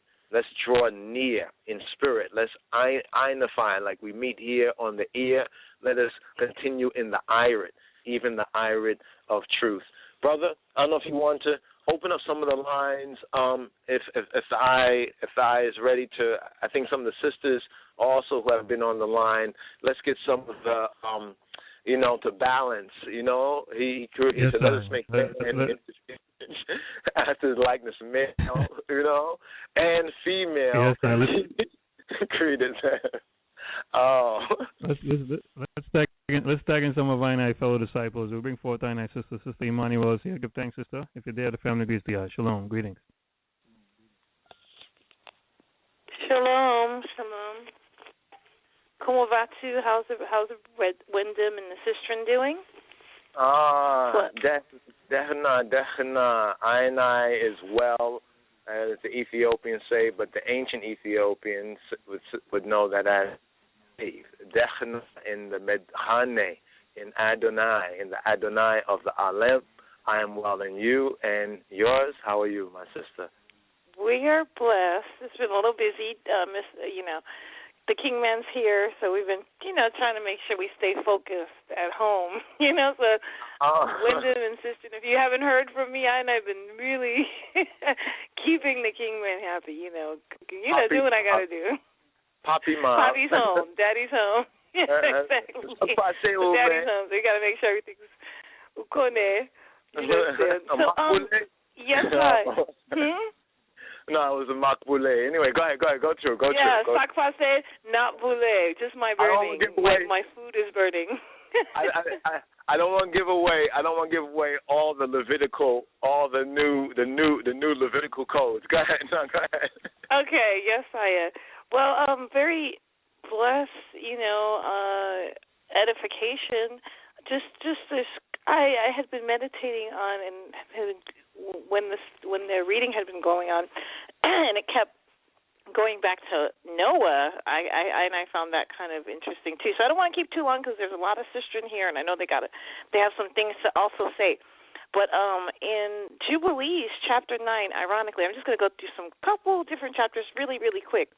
But Jubilee chapter 9, I like to call it the world history chapter, and it goes on to from verse 1 to verse 15, talking about how Ham and Shem and the brethren, Noah's sons, split and divided the land. In the end, it talks about Ham, Shem, and Japheth, and their children. In the end, in chapter 9, verse 14, the last chapter says, "Thus the sons of Noah divided to their sons in the presence of Noah their father, and he bounded them all by an oath, and invoked a curse on every one that sought to seize any portion which had not fallen to him by his lot. They all said, so be it, amen and amen, for themselves and their sons forever throughout their generations until the day of judgment on which Yahweh shall judge them with the sword and with fire for all the unclean wickedness of their errors that they have filled the earth with their transgressions and uncleanness and fornication and sin."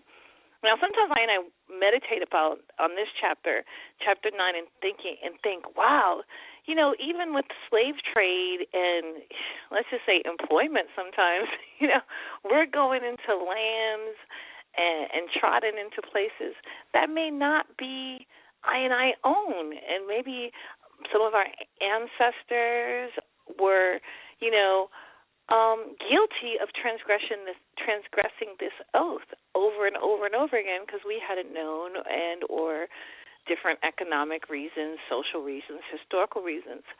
But it also shows the grace as our kinsman redeemer of his majesty with that land in the last days being set aside almost to even cleanse out and to clean out any transgressions had we made because of that. Now, that's just something that is meditated on. Now, also, early on in that chapter, Noah and his children, early on in Jubilees, I think in chapter 5 or 4, let me see, a little closer, I'm sorry, chapter 8, I believe, it talks about Noah and, I'm sorry, I'm going back and forth. There's a prayer that Noah does. I could be in the wrong book because I was going back and forth. And it talks about Noah saying a prayer and meditating on his seed replenishing the earth and or the righteous seed replenishing the earth. I'm so sorry, brethren. I'm trying to get all kind of pages.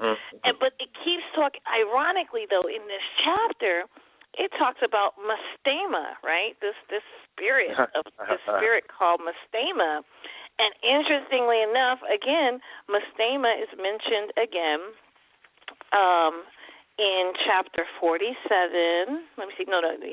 In chapter, in chapter 48 and 49. And I'll read just a little portion to the last part that he's mentioned. Well, chapter 48. Now, this is again, in the Moses story. So it's ironic. The spirit of Mastema was mentioned back in with Noah, I believe. Again, I'm totally a little bit off with these chapters, brethren, but it is in the 40th. But then it brings back again this hard-headed spirit that even Noah prayed that his children and his offspring wouldn't succumb to, whereas the Egyptians in 48 and 49 exhibits that. Now, there's this one part that says, in 48, it says, 48, verse 7, it says, "And the Lord did everything for Israel's sake according to his covenant, which he had ordained Abraham. He took vengeance on them because they had brought them by force into bondage." Verse 8, "Prince Mastema stood against them and sought to deliver you into the hands of Pharaoh. He helped the Egyptian sorcerers when they stood up and committed the evil acts they did in your presence. Indeed, we permitted them to work, but the remedies did not allow to be worked by their hands. And then you'll fast forward into chapter 49, and it talks about the remembrance of Passover. So in chapter 49, verse 1, it says, remember the commandments which Adonai commanded you concerning the Passover. And I'm just going to jump over to verse 2. Because on this night, at the beginning of the festival and the beginning of joy, you were eating the Passover lamb in Egypt, when all the powers of Mastema had been let loose to kill all the firstborn in the land of Egypt. From the firstborn of Pharaoh to the firstborn of the captives maid servants, interesting, in the mill, and even the firstborn of the cattle. And, and basically this chapter just talks about, how the Most High protected them from this entity, this spirit. Yeah. Even in 48, chapter 48, verse 14, interesting, it says, on the 19th day we let them, Mastema and his demons, loose, so they might help the Egyptians pursue the children of Israel. He hardened their hearts and made them stubborn, and the plan was devised by the Adonai, our Elohim, that he might strike the Egyptians and throw them into the sea. That also reminded me of what you were saying about His Majesty, when people were saying, oh, Father, Your Majesty, kill those guys. They're trying to da-da-da-da. And His Majesty's just like, okay, no, we're going to let them just go ahead. Just, all right. Basically, he let them come to their own destruction, basically. That's it. Once again, sis, you was right. Just a couple of brief words on that. You was really. I'm really seeking to make it some brief words, but you were right on this past Shabua. The Holy Spirit had me kind of meditating in the Book of Jubilees, and I went over this before, but wanted me to do a little more deeper study on the word, on the name Mastema, which is actually, and I did a brief note in the book. So when I heard you mention that, I'm like, oh, she every Ehud, she does it again. She'll find something special. The Holy Spirit had me studying. You'll bring out, oh no, maybe this.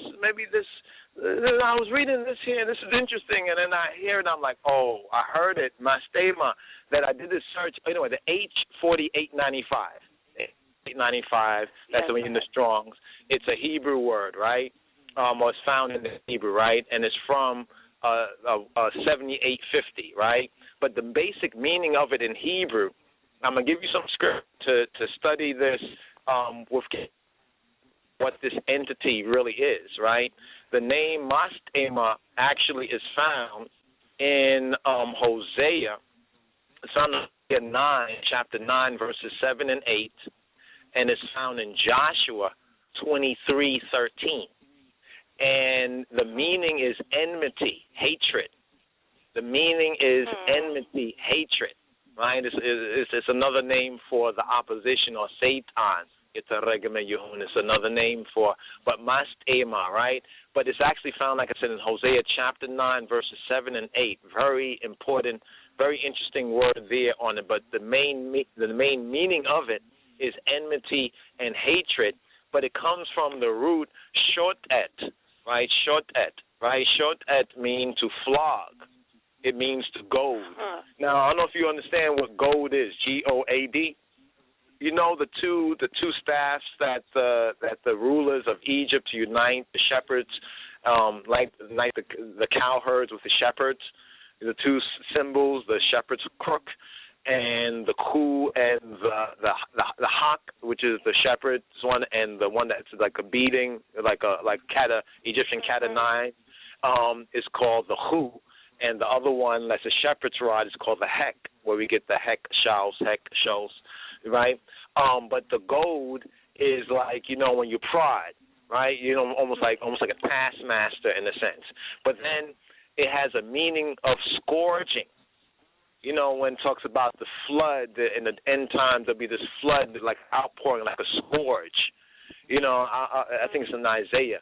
But the word mastema is interesting because it really shows right there that it was these same evil forces that they were using against our people and against the Hebrews as they're using right now, even against us, that when we are in that grace is turned against them. It's like when Bob said, when you dig a pit, make sure you dig two. You know what I'm saying? One for themselves. So it shows the inner part of what was going on in little Genesis, that it was actually those same evil spirits that they were working, right, against the children of Israel, but in particular against the Hebrews. Because the Hebrews wasn't limited. See, people get this all wrong. The Hebrews were... Greetings.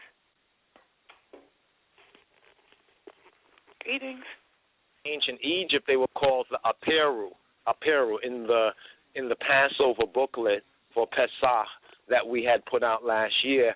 I go into more of that, and the PDF is still up there on the Rastafari Groundation, so please check it out. Hopefully we'll get into a little bit more of that, but in the short time here, I just say give thanks, sis. I mean, that was, you said 48 and 7. I'm going to go over some of that right there. Thank you for sharing that, because it really puts into more context. And notice that's an Ethiopic document that was known among ancient Christians, or first century and early century Christians, but only preserved. They talk about the Dead Sea Scrolls. The Dead Sea Scrolls has fragments. They'll tell you about a Hebrew book of Enoch, but it's not really Hebrew. It's Hebrew. What they did basically was, since Ethiopic is Shemitic and it's the root of Hebrew, what they call their Hebrew and everything, they found parchments, fragments of the Book of Jubilees and a lot of the Ethiopian books, and so they used the Ethiopian books. They redacted it, in other words. They kind of wrote it. You know what I'm saying?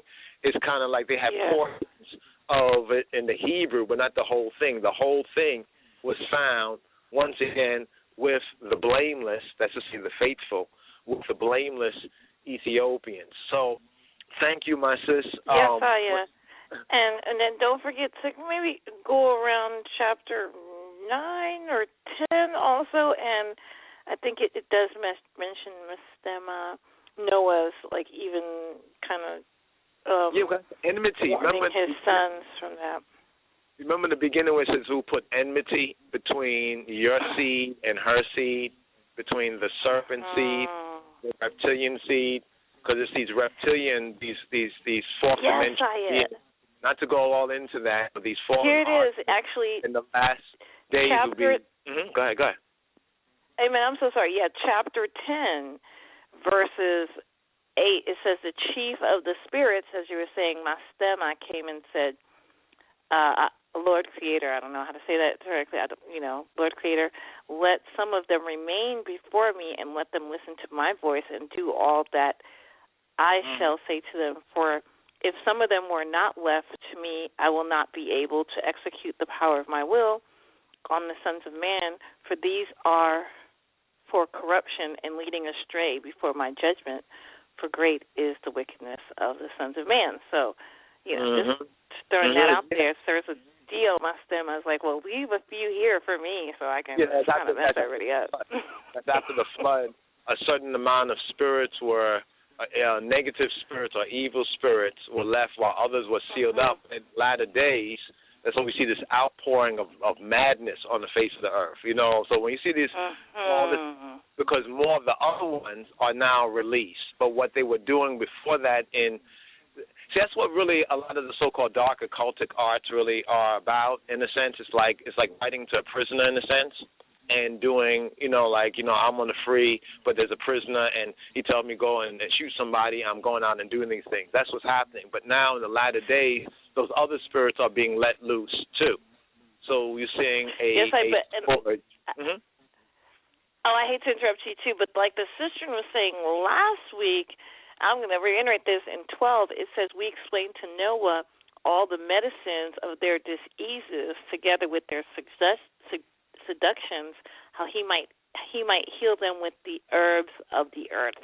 So the sister was really real on this chemical warfare, and like you're saying, this stuff that's happening, these entities that are causing madness. I'll yield, as the wind is saying. No, truly, and there's a sister on the YouTube, so her YouTube, which you call is Naga, Naga, Kanya, Kanyah. She has a couple of videos that I would really recommend. One is on Nagas, Nagas, Nagas, the other reptilians, but the other one on the food issue is on soy and soy lecithin,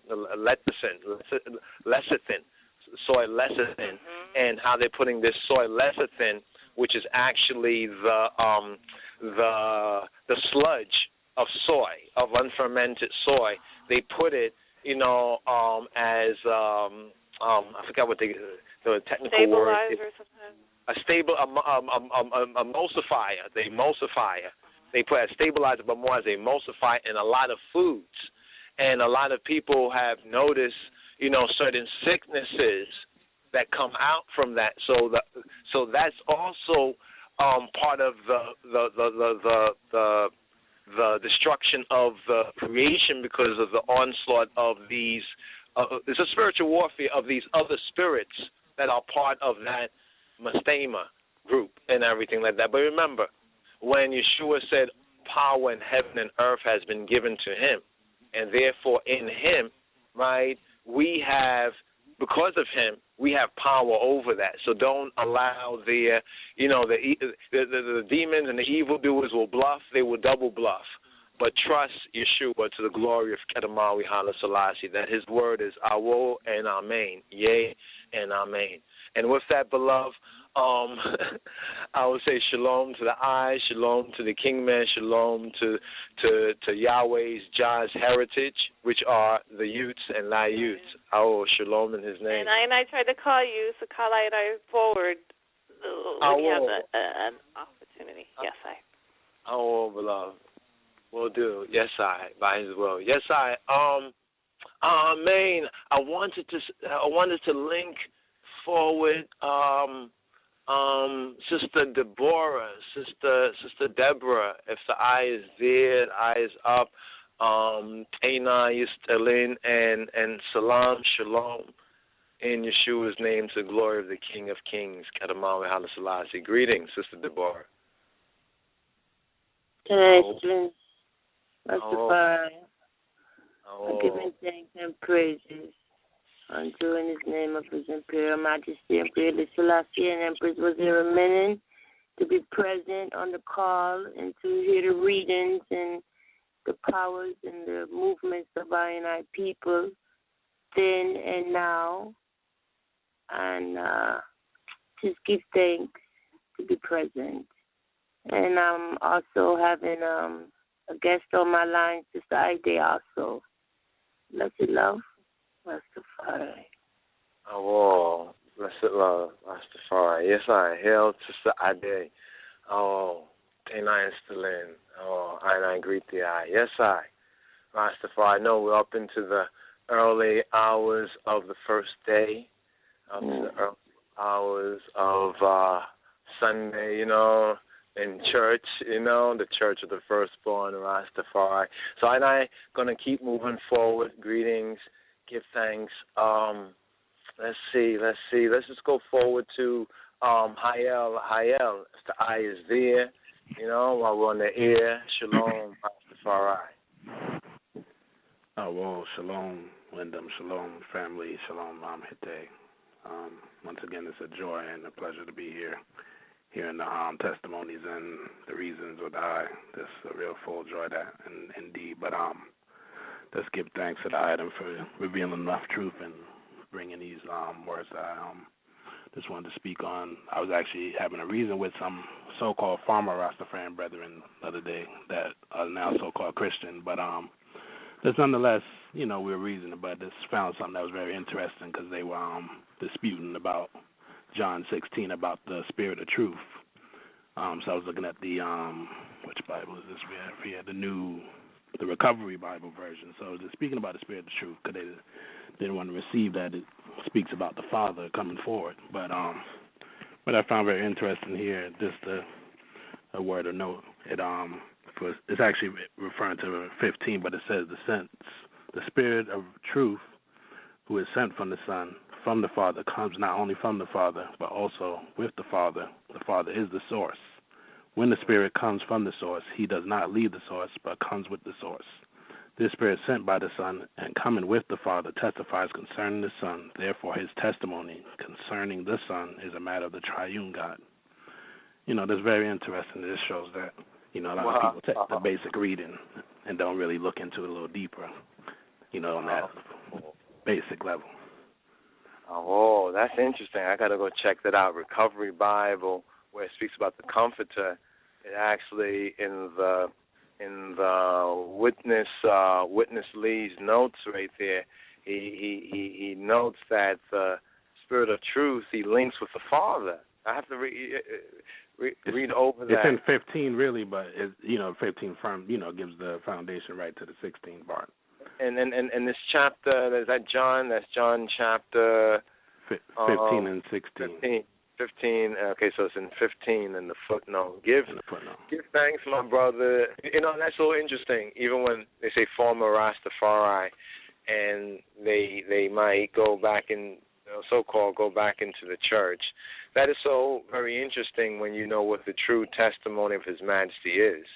Therefore, the Bible, and therefore the testimony of the Son, and also of our Holy Mother, Kedistin Mariam, should not be, in that sense, separate. But we've been through this bondage, which is not just a physical slavery, but it's also, the religious and on that particular level. But in a sense, I think that if you're not willing to receive the gospel of the King, then you might have to go back to the church and maybe they'll teach you the Bible a little bit more. You know what I mean? And then you might be able to recognize if Jah, peradventure, give them repentance and acknowledging of the truth, Yes, I see that. Because that's why we were reasoning, because I was actually at work, but then the brethren, we pulled to the side and were reasoning, so the brethren even out of I call him brother, I guess, in a sense, but enemy in certain ways. But nonetheless, he got his pastor or whatever on the phone to even explain. But then I realized this, I remember reading this book about, it said how to study the Bible, and it made a very good point. It's actually a book I got at Walgreens for $1.50, but nonetheless, it said in the book about the devil knows scriptures, but the devil twists up the scriptures. So I remember hearing the man speak about certain things, and he twisted up because he said, how could the Father come on earth and no man can see God? He said no man can see the Father, but I said to myself, that didn't sound right. It sounded almost right, but it didn't sound like the word. Yeah, exactly. Actually, what he was twisting up, he was twisting. He was twisting it, especially in that sense of the wick, like the candlestick. He was the wick, the candlestick. That's a little rhyme in that. Got to remember it. Anyway, he was twisting up when it says, when Yeshua and John says no, or it says that no man have seen the Father at any time. Mm-hmm. You know what I mean? Except the Son. Except the Son, and the Son was testified of the Father. The entire testimony of the Gospels concerning Christ really is the Son seeking to inform us of the nature of the Father, of who the Father is. Basically, his whole testimony basically is of the Father. So when it says that no man have seen him at any time, well then, no doubt he believes that Christ, the Son, Jesus, as he would say, is God, right? Mm-hmm. From a Christian perspective, so no man saw Christ. That's why they talk about, I don't worry about what color he is. I'm colorblind. Yeah. Well, how can you be proud as a Christian to say you're blind? In any way. In any way. You know what I mean? I mean, if you want to say I'm not a racist, I don't bias against people, okay, that's one thing. But how can you say I'm colorblind and teach Christians to be colorblind? Wouldn't even a baby say, well, Christ, he healed the blind. He healed the lepers. Why don't you get a heal of your colorblindness? Anyway, the little books that you have, How to Study the Bible, it's a pretty thin book, and it has like some burgundy red on it, like dark red. Yes, sir. That's the same book. Look at that. See how y'all work? I got the same book from, I think, a Dwayne Reed. You know, like I like to go in there and you look around. You know, sometimes you find a little book like at a checkout. They got the best books in there, honestly. I got another one about the Bible dictionary, student Bible, but they have a lot of, and it's right there. But you know, people walk past it every day. Yeah, and I be thinking about those brothers and sisters, people who write and compose these little books that they're not trying to sell you nothing or con you anything, but they have some very straight, simple teaching. And that's also a way to even show I and I a way of testifying that many people will walk past it, but it's not for those who walk on by in that sense. You know what I mean? You know, for those who can see and lay hold of it, you know what I mean? And make good use of it. Yes, my brother. Yes, my beloved. I know we're already now into the overdrive. Give thanks once again. And yes, I. So much to sup on.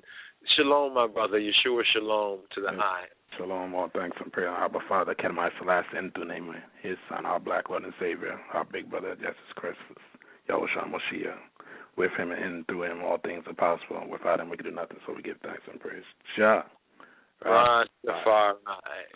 Oh, amen. Yes, let's just keep moving forward in this, brothers.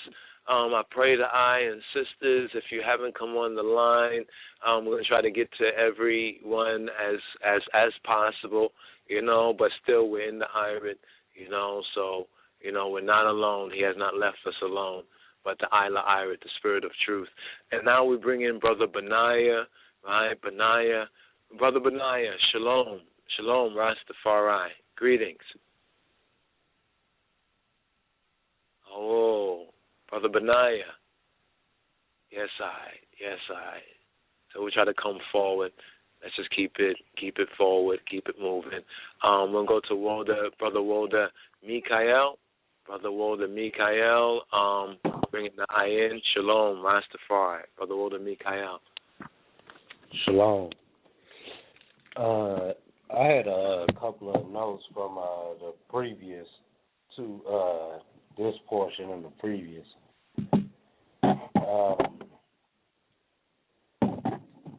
I was actually looking in the New Testament Recovery Bible about, we have been talking about Moses' rod and Aaron's rod in the Sofield Bible. It's a note in the Recovery Bible. I would like to read it to the eye. I'm actually at chapter 4 in Exodus. I have a Recovery Bible, the whole Recovery Bible. But it says in chapter 3, God gave Moses a sign of a thorn bush. And I actually, that was previous to a portion. I actually did a vid, I didn't get a chance to post it yet, about the bush that was burnt but wasn't consumed. In this chapter, God gave Moses 3 additional signs as evidence that he had been truly called and sent by God. The meaning of the first sign, the sign of the staff becoming a serpent, is that anything we rely on apart from God, our education, our occupation, etc., is actually the hiding place of Satan, the usurping serpent.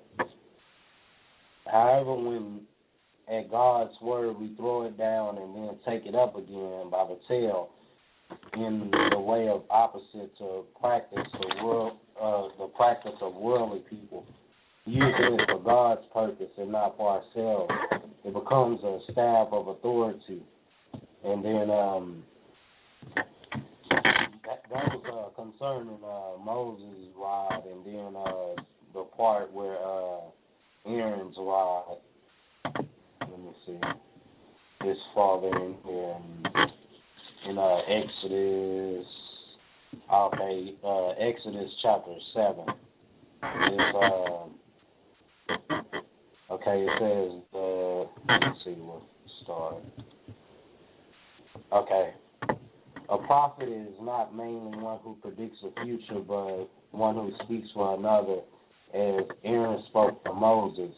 on prophesizing, they give scriptures. 1 Corinthians chapter 14, verse 1, 3 to 5. Let me see. 24 to 25, and then 31. Let me go to the next. The significance of this miracle was to expose the true nature of Egyptian living, that the fallen life in Egyptian was under Satan, the serpent's usurping hand. And it says the magicians of Egypt can be compared to the philosophers of the world. And the worldly philosophers may teach things similar to what is preached in the gospel, and may also expose that life in the world issues in death. But they are not able to remove the death. Only the gospel can do this. Just as Aaron's staff swallowed up the magician's staff, the gospel swallows up all the philosophies of the world. And I was thinking like how ones we try to bring, the good news of His Imperial Majesty to ones, and it's like they try to throw something else at you to, use the same word even using the Bible, and use it in a different way to oppose the truth that you're trying to tell. I just was meditating on that. Oh, and brother, that was coming forward out of what were you referring to? Any? You said there was a Schofield, or was it which? Well, the note that I was reading from is from the Recovery Bible, but my princess, she got me the whole Recovery Bible. You mean all the books? So you was able to get the Old Testament Recovery Bible? Yeah. Oh wow! Good, thanks. Ja Rastafari. That was it was on point, that word. And I'm like yes, and I'm saying, okay, wait, where's that? It sounded like in the spirit of the Recovery Bible, but was familiar with the New Testament. So there's an Old Testament Recovery Bible that also goes into various. Is it one book, or is it different? If it's different book. See, you had a New Testament Recovery Bible that's it's free, and then they also have it where you can buy the whole Bible. It's also on Amazon and stuff like different sites like that. Just search for it. Oh, give thanks, because it was really timely and fitting what you pointed to, even with the casting down of the serpents, and that's likened, to these. Read over that. You said that's likened to these worldly things that we might have in our own, these staffs, or we might lean on or whatnot, or rely on, and casting them down, with an example of Moses, and lifting it up by the tail, being opposite, not in the world, but not of the world, in a sense, not doing things from the mind of the world, the way they see things. Because if they can't see what we see in His Majesty, you see what I'm saying? Then why would we want to follow them in their worldly things? So that symbol of the rod and Moses that was explained there was very, very, very, very accurate, and really gives even a clearer clarity, to anyone who's walking in the faith and seeking to know the truth. Yes, I give thanks for that. I give thanks for that right there. My Wyndham, I don't know how much time we have here, but I know that I had brought out certain points, and you have a YouTube. Which YouTube? Just share the eyes YouTube, because you said that there's. I know from before there was a video that you said you was gonna put a full. I think it was from the Lidet, from the Lidet to Christos. Which channel is the eyes? What's The eyes you share with the family. Yeah. Well, one can look me up. It's Lich Mikael Tafari. Oh, Lich Mikael, and that's what, the Mikael, right? Yes. Oh, Tafari. I will. And Tafari, we say regular spelling, right? Yeah. I will. Yes, I. Because I would love for as John give thy the inspiration and time and availability, just disseminate, as he calls you to, because that's a very the eyes notes really even add more grace to the gathering. That's some very. I'm going to have to rewind it and listen to it again. Give thanks, my brother. Give thanks. Shalom. Yes, I. Shabbat shalom. Shalom, Rastafari. I will. Let's see if we can still forward and link some of the other brothers and sisters here in the last part of the overdrive. See if I can get as many of the items forward, just even as heal up a word. Wanda Baruchu, Shalom, Rastafari. Greetings. Shalom, Wanda, Shalom. Just listening to the eyes testimony, and I was hearing Lich Mikael there, and I heard one of the other eyes earlier. They were mentioning the Father's time. Somebody said that no man will see God at any time, and I was just thinking that everything with Yahweh is an appointed time, so it's not just any time. Just like them seeing the Son was an appointed time, and the time of the Father was an appointed time. And then I was just really going over the book of Daniel the other day, and I also noticed in the Haftarah of this Torah portion in Ezekiel 28, it also mentions to the king of Tirus, of Tyr, that you are wiser than Daniel.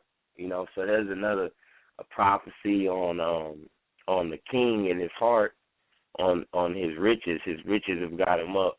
And then there's another prophecy on Pharaoh, the Pharaoh of Egypt, in the Haftarah in chapter 29, on the Pharaoh of Egypt. And it just really interesting. I was noticing also with when the Mikael, what he said about the serpents being cast down. And I remember hearing the Rebbe mention that. And when I thought about the serpents, I was reading into the verse in Ezekiel, and I want to go to that verse. The verse in Ezekiel 28. I was reading into. Mainly it was verse 29, actually. It was verse 29. But what I noticed, though, is where it talks about Ezekiel 29 and 3. It says, "Speak and say this, says the Adonai Ha Elohim. Behold, I am against thee, Pharaoh, king of Gibbet or Egypt, Mitzrayim, the great dragon." And the word for dragon in this verse is a Hebrew word. I think it's tanin. And tanin, when you go and you read into the verse, at the bottom of the the information that's given when you look into the definition of the word, I think I was looking on the Blue Letter Bible, like the definition. At the bottom it says copies. It says basically is a bunch of copies of that are done in deceit. And I thought about that, and putting that together with the Maritime Admiralty Law, I was thinking it just reminded me of the Black's Law Dictionary, which is this mischief we must overcome, and how I was talking about not falling into certain staffs. So certain spiritual mind states might try to take the eyes away from the truth of His Imperial Majesty, but the truth of His Imperial Majesty in our time, and one thing is beautiful about the book of Daniel, and I don't want to take up too much time, Rebbe, so, but there's very much to say. But in the book of Daniel, it says in the ancient days just to, keep the eyes confidence and Rastafari and the truth, is that in the book of Daniel it says that in the ancient days that those saints would overcome the beast and take his kingdom from him and take it from him. So these are very important to understand that is I and I in this time, because it says in the time of the ancient days, which is the Father, which is at a appointed time. And I amen that this Torah portion is called Wayera, which means Yahweh Ha Elohim appears. And all this time it speaks of the judgments on Pharaoh